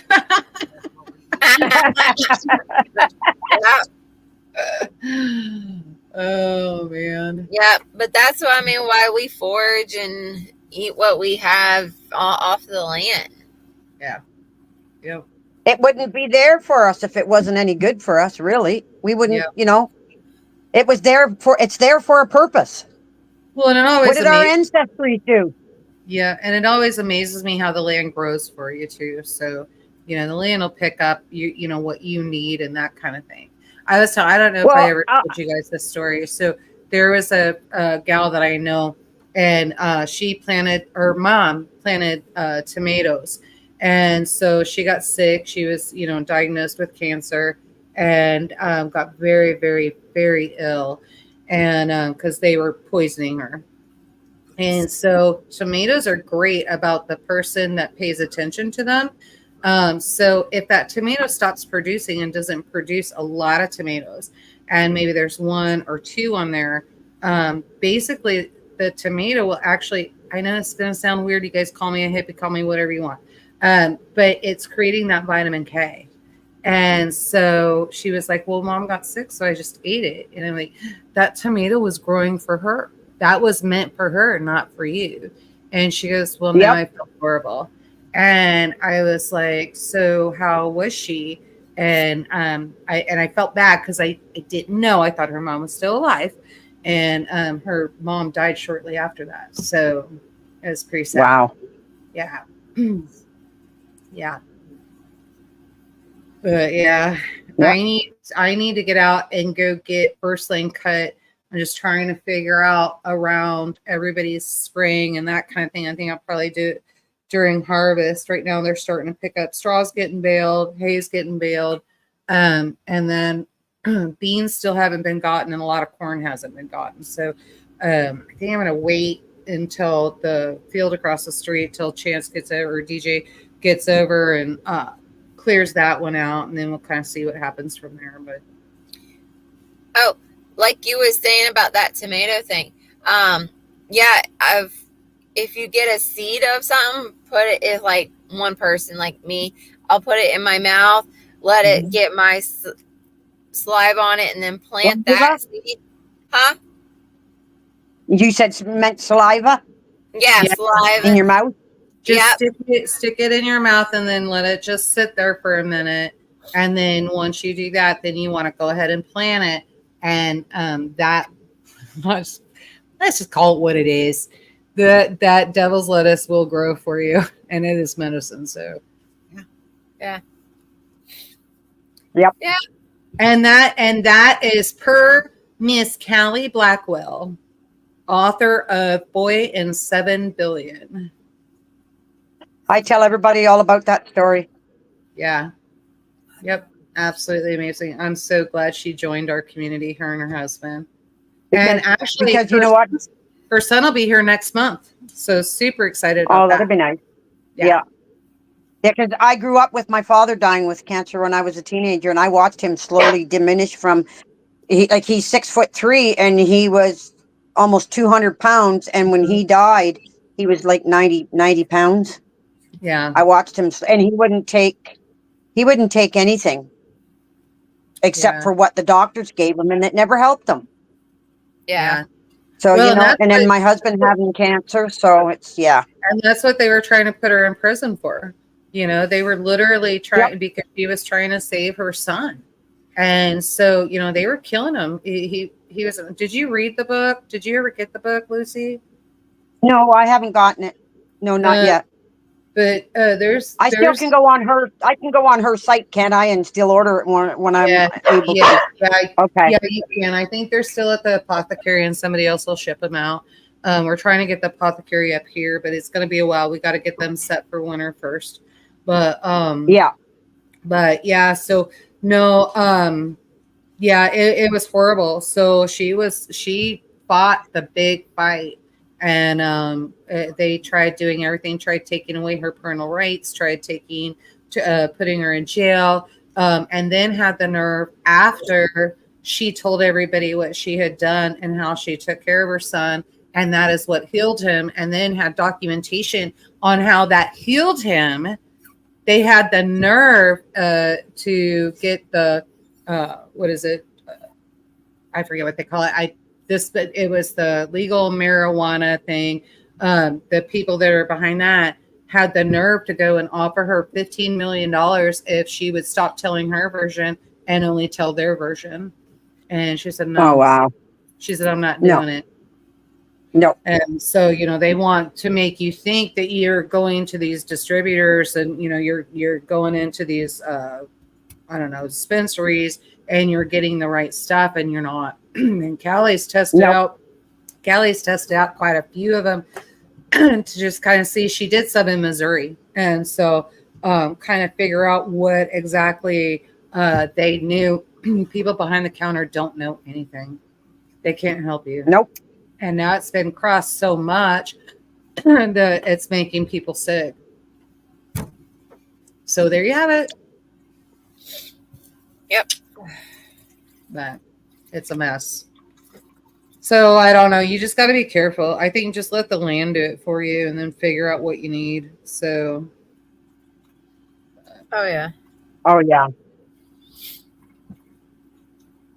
Yeah. It's all about that population control for sure. Yeah. Well, and they don't give a crap about it. It's not just population control because, and I'm not even sure that I'm sold on that one yet because we were literally told, I told you this, we Jackson County citizens were literally told we were nothing but credit cards. And so they need our money in order to spend money on whatever the hell they want. And then you go in and they're like, we're going to break down A1 and make it B3. And so what that means is, so A1 is your agriculture land. And so if you only have to, you have to have 20 acres in order to split. And now they want to make it so that acreage, if you take a 10 acre plot, then you can split it down to 3 acres each. And so they're trying to bring more people in so they can, I want to be careful how I say it. Let me say this, so they can misappropriate more money. Kind of like also they're farming us. Huh? I put it, they can fill their pocket. Yeah. Yeah. Yeah. I would, that, you know what? I like that. I like that little misprepper. They're farming us. Yeah. I like that. Yep. Perfect. I just say they're using us to fill their own pockets. Yeah. We're their little ants in the ant farm. Yeah. Yeah. Crazy. That's what I've been saying for years. That's okay, because some of us big ants will come around and clump to them. Yeah. Somebody was telling Staines girl, she's not on here. She may be listening, but she's probably not on here because she leaves in early in the morning. She's been loading the trailer full, and she'll be here tomorrow night. And then, Is she going to need me to talk with her again to keep her company? For you, probably. I don't know. She's going to do a quick turnaround. And so, I'd call her because she's planning on driving Friday, unloading on Saturday, and then driving back on Sunday. And then she's going to be exhausted. She'll be exhausted. So yeah, I'd call her and keep her going. Okay. And then you can ask her, because I don't want to give out too much information. You can ask her about her plans for that week as well for when she, decides what she does. You know what I'm saying? So, Yeah. but figure that, and so I would definitely call her. I'm gonna be busy cleaning house and getting dog hair and all that crap up. So Yeah, we video chat. We can see each other when she's driving. yeah. And it just, it just keeps her mind on what she's watching the road, and but she's not getting tired either.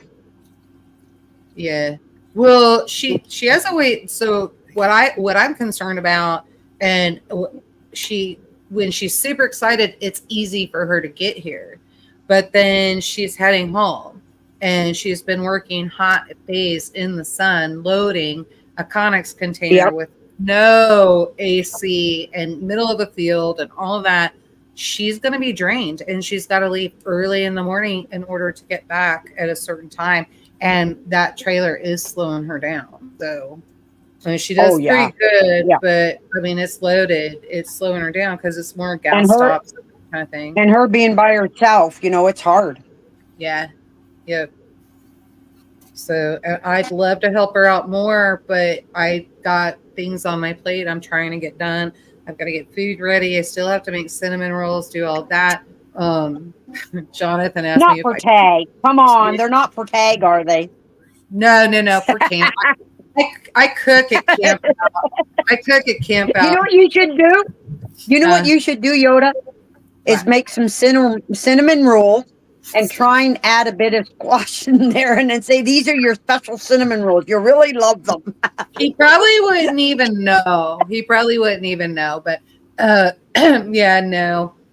And I think B's gotten some by him a couple times without him knowing, but he probably wouldn't. So yeah, no, my cinnamon rolls sell for good money, and they're pretty big. So I always make sure I have enough for festival. And then we have the tribal over the bingo hall. We've got the yard sale and all of that, and I always take food over and do that kind of stuff. So, that's good up there, yeah. But so I've got a lot of cooking to do, and then Jonathan, bless his heart, and I know he's trying to help out. He's trying to contribute, and either way, I'd have to cook. So like, this is totally not a big deal, Jonathan. If you're watching or listening or whatever, totally not a big deal. He goes, if I bring you a rabbit, could you cook it for dinner on Monday? And I was like, sure. And I have an Italian rabbit roast that I do. And so I pulled the recipe out because I couldn't remember. I was like, do I need 1 or 2 rabbits? Why did I use 2 rabbits last time? You know how it is. You sleep since the last time you cooked something. And so I'm like, why did I do that? And it was like, oh, I need 4.5 pounds of rabbit, FYI. And so he's like, okay, I'll go in and I'll weigh them. And so he went in and weighed them, and it's fine. So I'll go hit I've got to get some wine vinegar. He's already butchering? Yeah. He's already butchering his baby? They're in the freezer. Wow. Don't know when he butchered it. Yeah, I don't know when he Okay, because I was going to say, you bring it over only if you've had it cleaned and gutted. Yeah, it is. Yeah. No, Don't he wouldn't just bring me a dead rabbit. Right. No, yeah, I've been there, done that. So yeah, my mom, that's what my dad was overseas. That's what we would do. I have to take food and water out to the watering hole, and we'd lure in the cottontails so that we could shoot them, and that's how we ate. But yeah. So I got a question for you, Yoda. Have you ever made head cheese? Have you ever made head cheese? I don't even know what I know. Head cheese, like HEAD. Head, HEAD. It's called head cheese. Cheese. What is head cheese? Cheese. You've never heard of head cheese? He literally just stuck his tongue out and pretended like he vomited. So All American loves it. Not a big fan. Yeah, she is like not a big fan. I just haven't had good head cheese. It's just mainly meat and spices and onions in a gel. I don't like chitlins either. Just like canned ham. Are you in a gel? So are you talking like blood pudding? Is that what you're talking about? No. There's another name for it. What's the other name? Oh, gross. No. I like sweet. You take the pig head. You take out the eyes, the brain, and the tongue, and then you just got the meat and the skull, right? And you take it and you boil it really slow until the meat falls off, and you got jowls and all that. You take Yeah. that meat, you take the leg, you take them pig's feet, and it's all cleaned and sterilized, and then you put cuts in it, and you take and you throw that in while the head's cooking down, and you take the meat off the head, and then the gelatin, instead of putting artificial gelatin in it, the meat makes its own gelatin. The fat and everything from the pig's feet and the pig head makes its own gelatin. And all it is cut up meat. You can put onions and peppers in there if you want. Some other people I know put carrots, whatever. And it's almost like made like a stew, but then you take it when it's hot and you put it in a container and you let it cool down, and it'll gel right up, and then you can slice it. And all it is meat. No, My mom used to make it all the time when I was a kid. I kind of agree with Timber. That's a long way to go. Why don't you just take the meat right off of the cheeks? That is actually a very good meat, and then you can cook it up and do different things with it. And so then you don't have to go through all of that effort. I mean, if you like it that way, go for it. It kind of sounds like you're getting a bone stock in there, so have at it. But I don't know. I don't know. All American the whole time you're talking, Lucy. He was all like, yum and yum, and he's wanting some now. My mom used to make it all the time when I was a kid. Yeah, one thing his grandma used to always give him, like, to sit down and watch TV when you're like 5 years old, was some buttermilk and a pickled pig's feet. That's what he. Yep. Yep. Then my mom used to make this dinner for Christmas every year, and all my aunts and uncles would come around, and she'd put bear, moose, deer, rabbit, pork, and beef in it, cook it with potatoes and onions, a little bit of celery and a bunch of spices, and she'd let it cook really slow because she didn't have a slow cooker back then, on the back of the stove, and it'd cook all day until the evening, late evening, about 10 o'clock at night. Then all my aunts and uncles would come over and play cards, play music, and then she'd say, "It's ready," and then everybody'd be standing in line with a bowl of it, and boy, was it good. Yeah. She had a special name she called it, but I can't remember. These are things, because my mother couldn't read or write, so she never wrote any of her recipes down. And but I can remember her all the different things that she cooked that way. It was my dad that taught her how to cook. Oh yeah, that would be great for meat pies. Yeah, I agree. Yep. Yeah, I love meat pies. Oh, I can't wait. Oh yeah. Cheryl's cooking again, so I get my Indian tacos and my meat pies. I'm super excited. Like in 2 weeks, come on, you guys are going to be like, why does Yoda look like she's completely bloated and weighs 100 pounds more? Because Cheryl was cooking.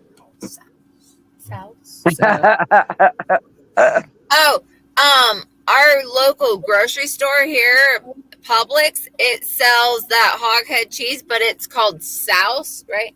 Souse. Yes, that's the name of it. Yeah. Huh. Yeah. It's good. It's delicious. It's just meat in a gel. I trust you. I trust you. No. Hey, it can't be no worse than you guys eating possum and squirrels and all that. And I've never even tried turtle soup.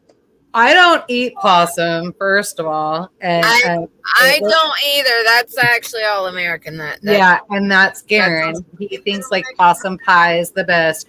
And the squirrel, they didn't cook anything else. They threw it all in. They did cook something else. I think my option was I could either have a squirrel, or I could have, there was some other varmint in there. And I was like, oh, dear God. I had to decide how hungry I was. So I tried the squirrel. That was the only time that I've had squirrel. I do not purposefully go out and shoot squirrel to cook them up.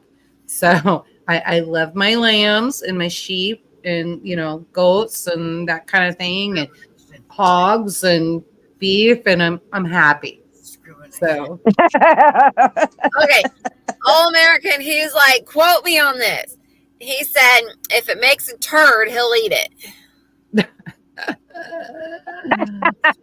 Yeah, that's about any man, I think. Yeah, and then he said, Yoda, he's like, that's discrimination against other animals.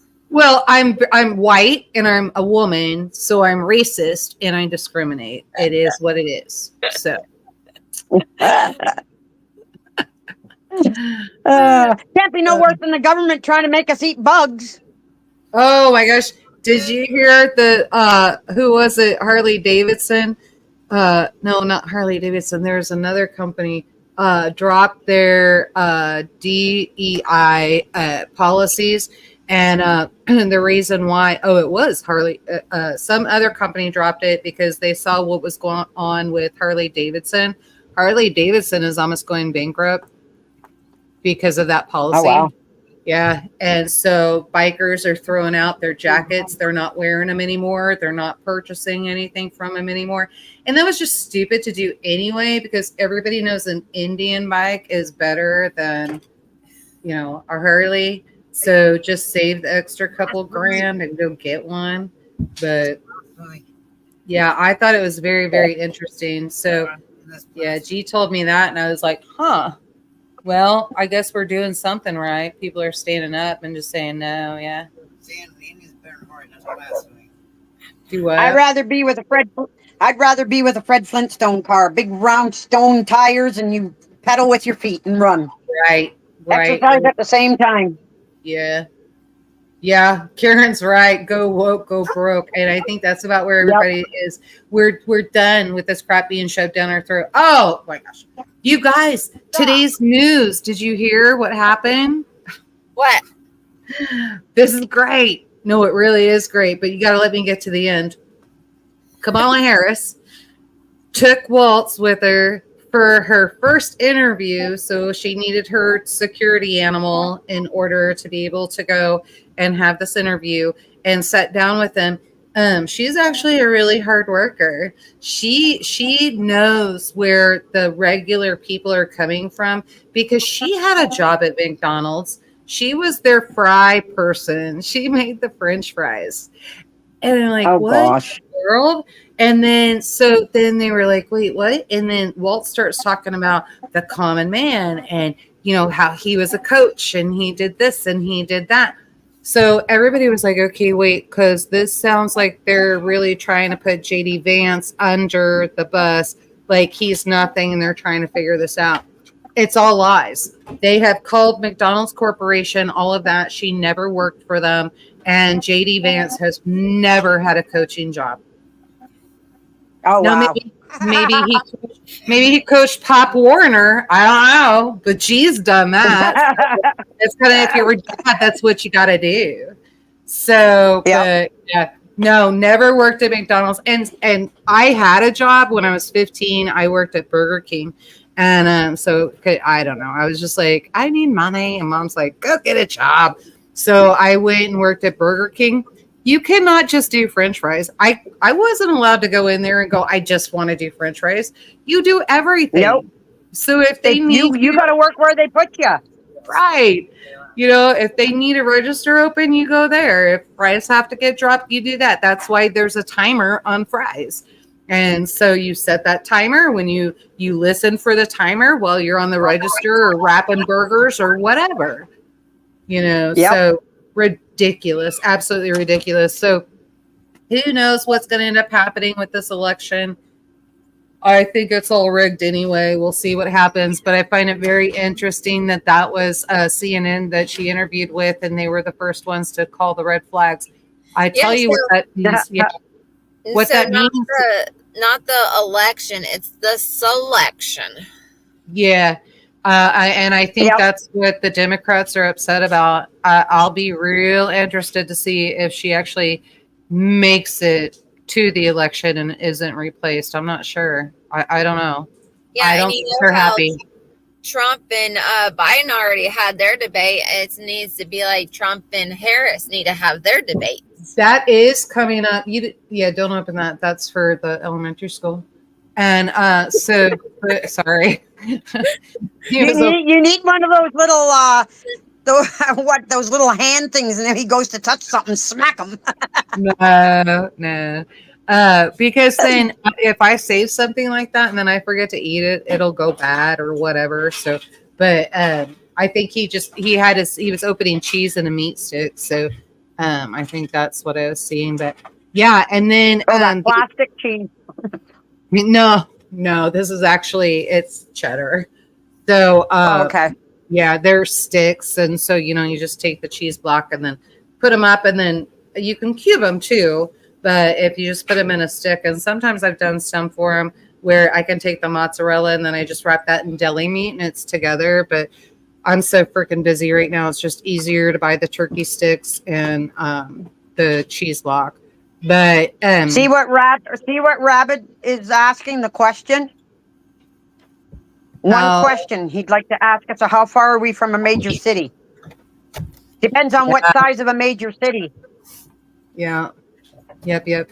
I think I think that's what they're trying to pull here. I also think that's what that has to do with a lot of that 30 by 30 grab. Rabbit, your line is actually, if you saw Josh Hawley, if you go on Grumpy Acres Farm over on YouTube, I posted that video over there. Josh Hawley actually got on to the corporate lady and said, what right have you to come in and take farmland? And then he actually called out the Tiger line, which goes north and south. So this just isn't east and west. So that is your rainbow connection. But the Tiger line is north and south. And so that's what you need to be prepared about. I honestly think if the dollar was to fill tomorrow, it's my opinion anyway. If the dollar was to fill tomorrow, I'm in a good spot. And so I'm not too worried about that. But we've also built community here, and that's why. But I think the danger is, and especially with them trying to take the division down, taking all A1 and putting it into B3, the danger is they're going to bring the big city farther. And then I will be right on top of it. And then I'm going to have to go, Gregory, Susie, where you guys live in, and go start a new community and head up to Nebraska. But not all of Nebraska is good either. So I think they're just trying to take everybody over. I don't know. But anything over 50K is a major city. Shoot, I think anything over 5,000.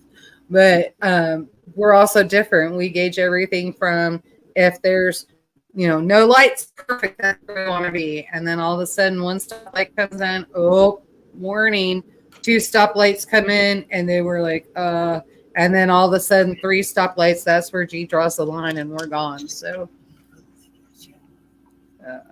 It's funny, the town that I live by, it's only 1,000 population, and we have 1 street light, but the town can't grow because we have townships, different townships around, and so the actual town itself can't expand unless it amalgamates with the townships, and some of the townships won't join together.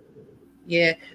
Rabbit, no. And if that's not, we used to be.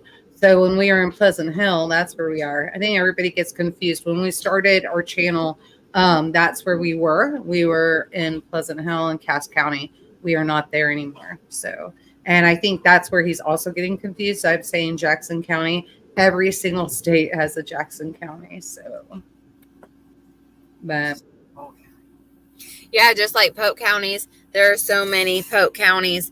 And they all have the same type of They don't got great cheese. crap, what's the word? Inbreeding? No. Yeah, really. Never mind. I don't even know what that word was. We up here we call that brain farts when you don't remember. Not old age, we call it brain farts. Yeah, in the middle of a sentence, it just went out. Yep, it happens. Now I'm you'll remember when you're off. Yeah, really. Rabbit Coyote posted, Jackson County, Kansas is one of the richest counties in the U.S. No. that county is misappropriating funds, and we just got to find it. And I will. They didn't. Going down the rabbit hole. They didn't think that county didn't think they'd ever get caught and have anybody stand up to them. You should have saw the paper today. The meeting was front page news, and then Garen wrote a letter to the editor. Literally told them Jackson County citizens deserve better than this. And it was funny because the editor and the reporter that was there agreed.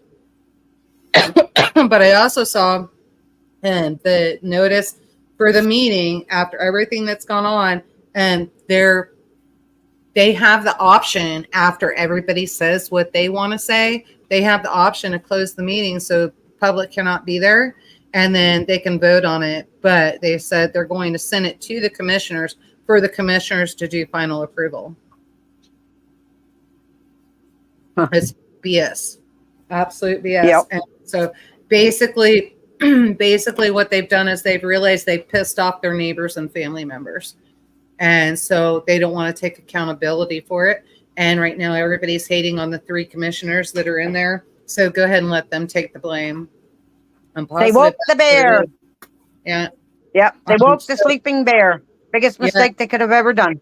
It really. And so the nice thing is that I'm getting on this citizens initiative. The information that I got Monday, I actually handed all of that over for the Pacific. Well, I don't have my notes in front of me, but you guys know what I'm talking about. Yeah. And so I actually handed that information also over to somebody else, and we're going to utilize both of those. And so we need them. We need to let the planning commission and the commissioners screw up this last final time. And once they do that, I got them. Then I got them. And they will. Open roads ahead. Yeah, they're going to screw up because they're going to do whatever they want to do. And so once they do that, I got them. And then we'll just recall them all. So not a big deal. We don't have to, power. Yeah, when so we looked into, because they're bonded, right? Everybody has to be bonded. And so we thought about going ahead and pulling their bonds. It takes longer to pull a bond than it does if we just get them out. So we'll do that. We'll just get them out and then change everything. So make it better. And like I said, life doesn't have to be fair. Life is not fair. But gouging people and misappropriating funds and doing all that's ridiculous. So there is. Yeah. Yep. Damn criminals. Pushing people that have been on their land for century-old homes here, and so you're doing that. People have been on their land for 100 years or more. Their families have been there, and what you're going to do is you're going to go ahead and you're going to just tell them, can't afford your taxes, sell, pass the burden on to another county member. It's not right. No, that's wrong. It's wrong. It's not right. It is totally wrong. Yeah, let's talk about keeping the levy cap legal. And they're getting around keeping the levy cap legal.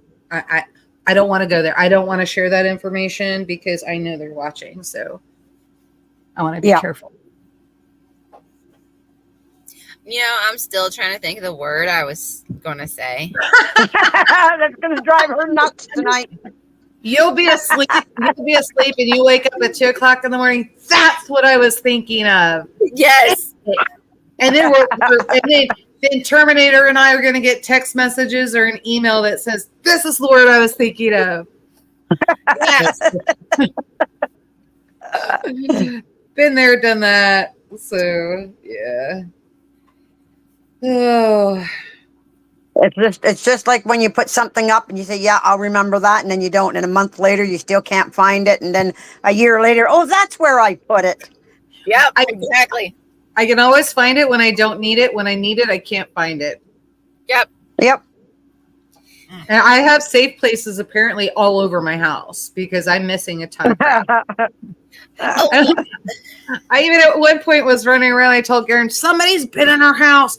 Somebody broke in. They've taken. He's like, what's missing? And I'm like, this, and this. And he goes, Angela, that's stupid. He's like, all the computers are here. The TV is here. The equipment is here. He's like, the guns are still here. He's like, nobody stole anything. He's like, did you put it in a safe place? And I'll sit back and I'll think for a minute. I'm like, yeah. And so then I have designated safe places. And then sometimes in a pinch, I'll be like, oh, this one will work. And I just shove it in a drawer somewhere or some spot or corner or whatever. And, I can never find it. So, I am such an organizer. I'll like organize everybody's stuff. And then they call me up and be like, where is my blah, blah, blah? And I'm like, oh, it's right. Go to here and there and right there. And especially my son, he'll call me like, Mom, where's my whatever jacket? And I'm like, it's hanging up right next to the other one. And or like, where's my certain shoes? Where'd you put my backpack? It's hanging up where it should always go. Yep. I do that at work. I think the only thing we don't displace is our animals. That's because they're too stingy. They keep coming back for more.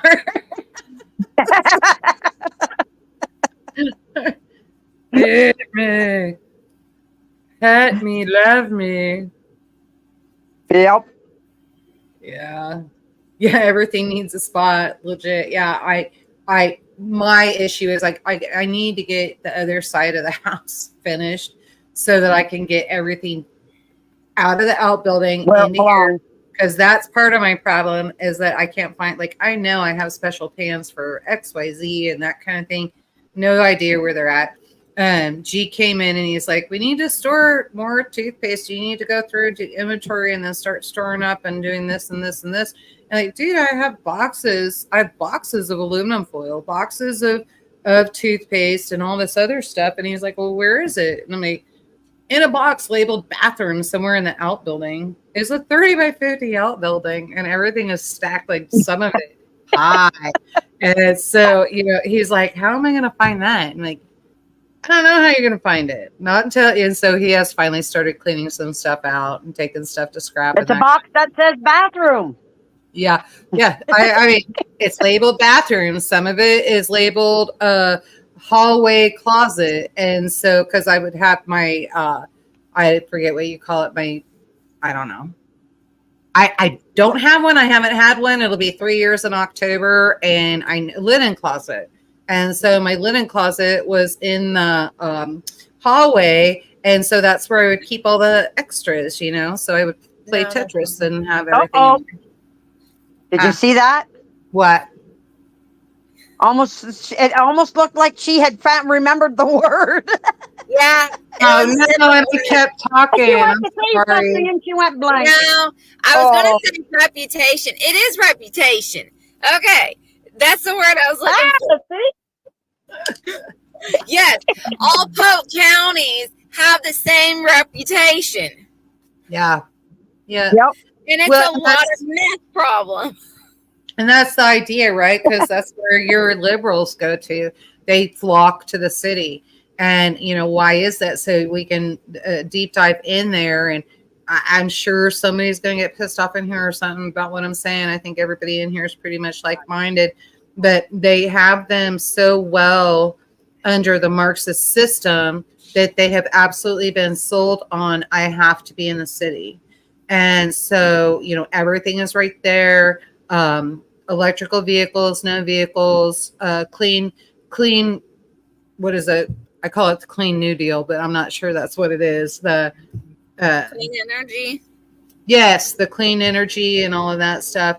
And so they're doing all of that. And everybody has like put into that hook, line, and sinker. And they're doing these, 15-minute communities and that kind of thing.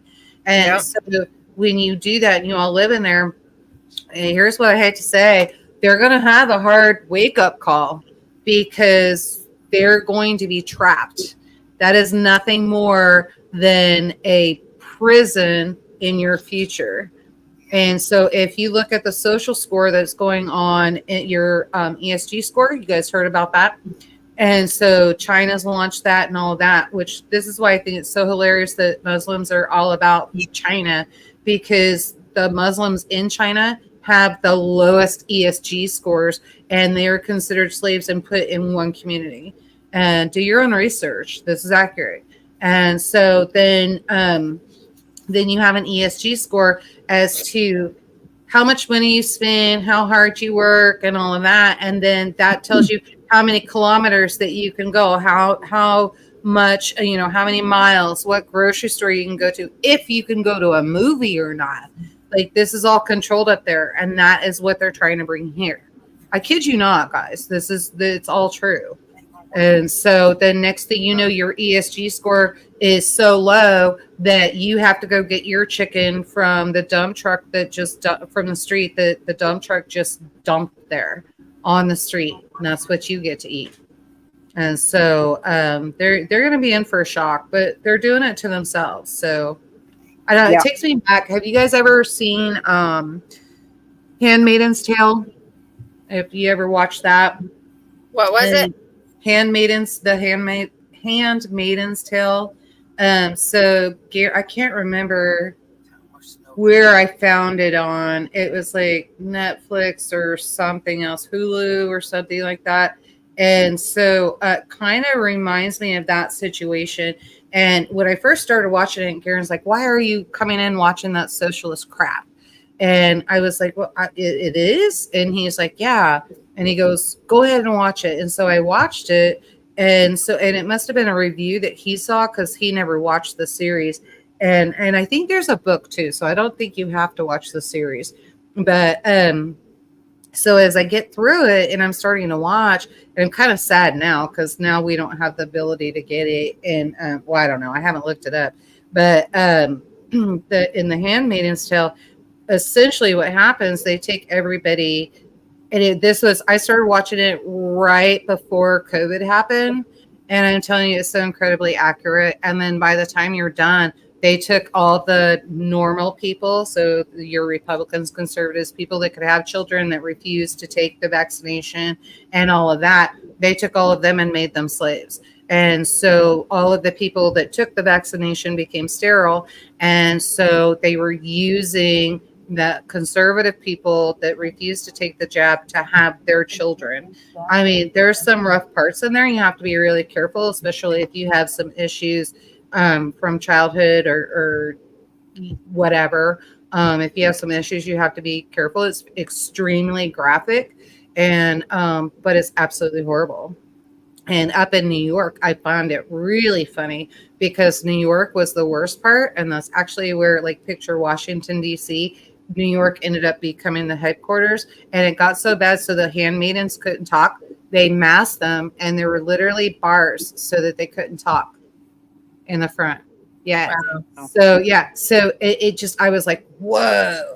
And so when everybody starts talking to me about these 15-minute cities and how great this new energy and the poison terminals and solar and all this other garbage that we're going to put in here, I don't want it.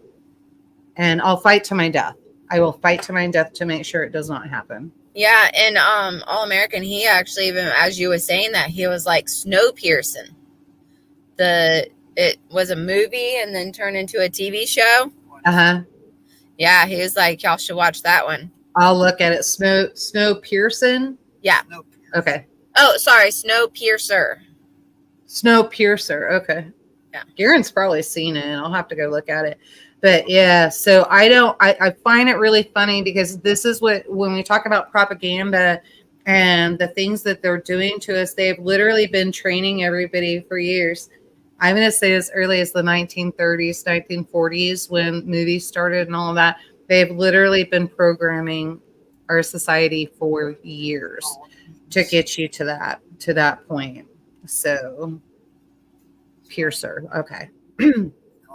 So yeah, eat bugs. Well, so Rabbit, it's funny that you say that, because did you see what happened at the DNC? Oh my gosh, this is hilarious. Oh, somebody sabotaged breakfast. Did you guys hear that? I don't. What happened? They all got high? No, There are maggots, several hundred maggots in their breakfast. And guess what? They literally shut everything down, told everybody breakfast was going to be late. They had to remake breakfast. There's an FBI investigation now. And so, interesting, the same people that want to push you into eating maggots, none of them would eat them. Oh, How wow. funny is that? Oh, that's almost like that old movie Fight Club. The people that guard you at night, right? That people that make your food. Yeah. Yeah. Well, I'm sure it was some smart ass that was like, oh, I'll get them. You want me to eat maggots? Oh, I'll show you maggots. But I mean, what a genius. Like, where do you collect that many maggots? So, I'm kind of wondering if that was really somebody that was able to do that, because you would have to have a whole bucket. Like, how would you get that in? And People that cook the food. Yeah, well, and they cook the food. So I'm not sure. I think it was a hotel thing, but Yes. I mean, That's just like in the movie Fight Club. is it? Yes. Yeah. But let's waste more taxpayer dollars by having the FBI come in and investigate the sabotage. So she'd probably like it.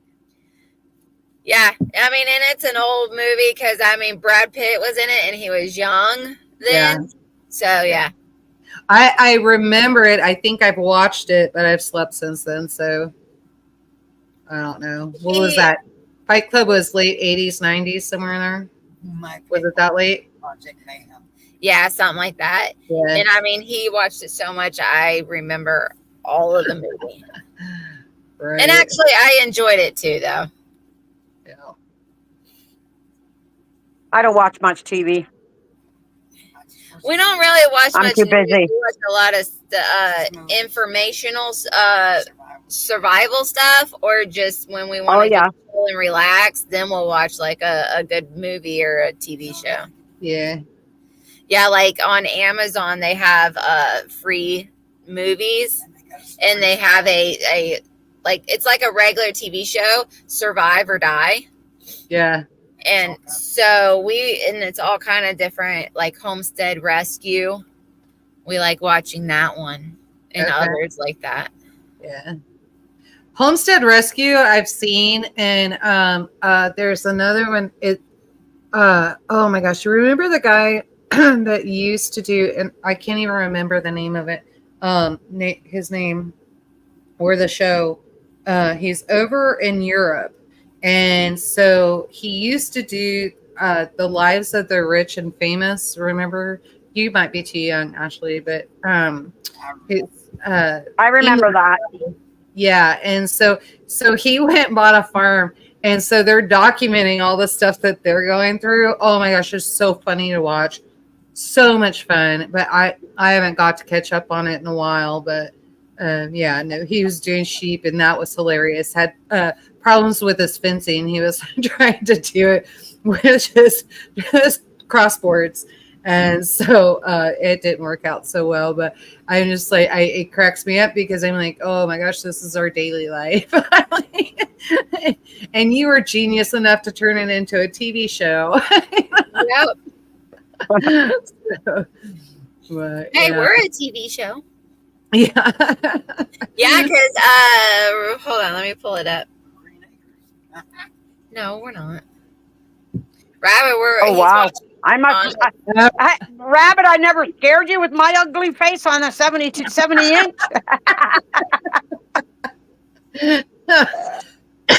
Oh my goodness. All right. Well, y'all are making me laugh, and we have been on for 2 hours, over 2 hours. Yeah. 9:07. So I think we're just going to let everybody go to bed. I've got some stuff I got to wrap up here. Like I said, I got people starting to come in. So it's time to, well, hell, they've all seen my house. But I need to at least clean it up so they don't think I'm a slob, right? So get dog hair, get things mopped and laundry done, toilet scrubs and bathtubs and all that. So that. All the good stuff. All the fun stuff that I get to do all by myself. Oh, and then Maytag is coming. So I have to make sure I have to actually soak and bleach my sink. So I have a cast iron sink that's white on it. And so it's that white paint.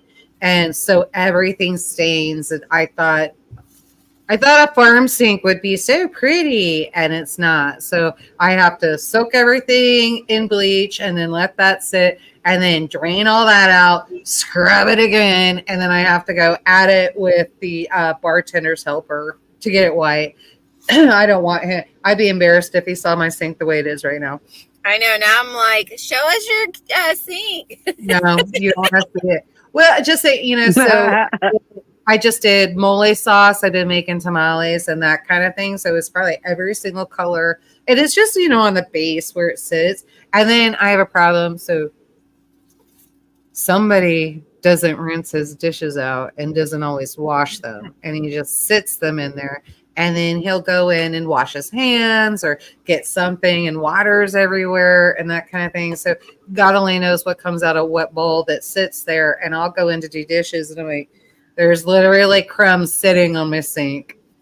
So when it sits down there, it takes color to it. So, but yeah, bartender's helper helps and bleaching it out. So it's not a big deal. I'll get it done. It's a process. So Sounds like it.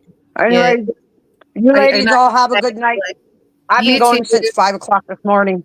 Oh yeah, time for night. Okay, we're gonna jump out, and you guys tomorrow be at least 1% or 1% better than you were today, and go live a life done free. Yep. This was a awesome live. Everybody have a blessed evening, and please subscribe to all of our channels. Terminator out. Bye, guys. Bye.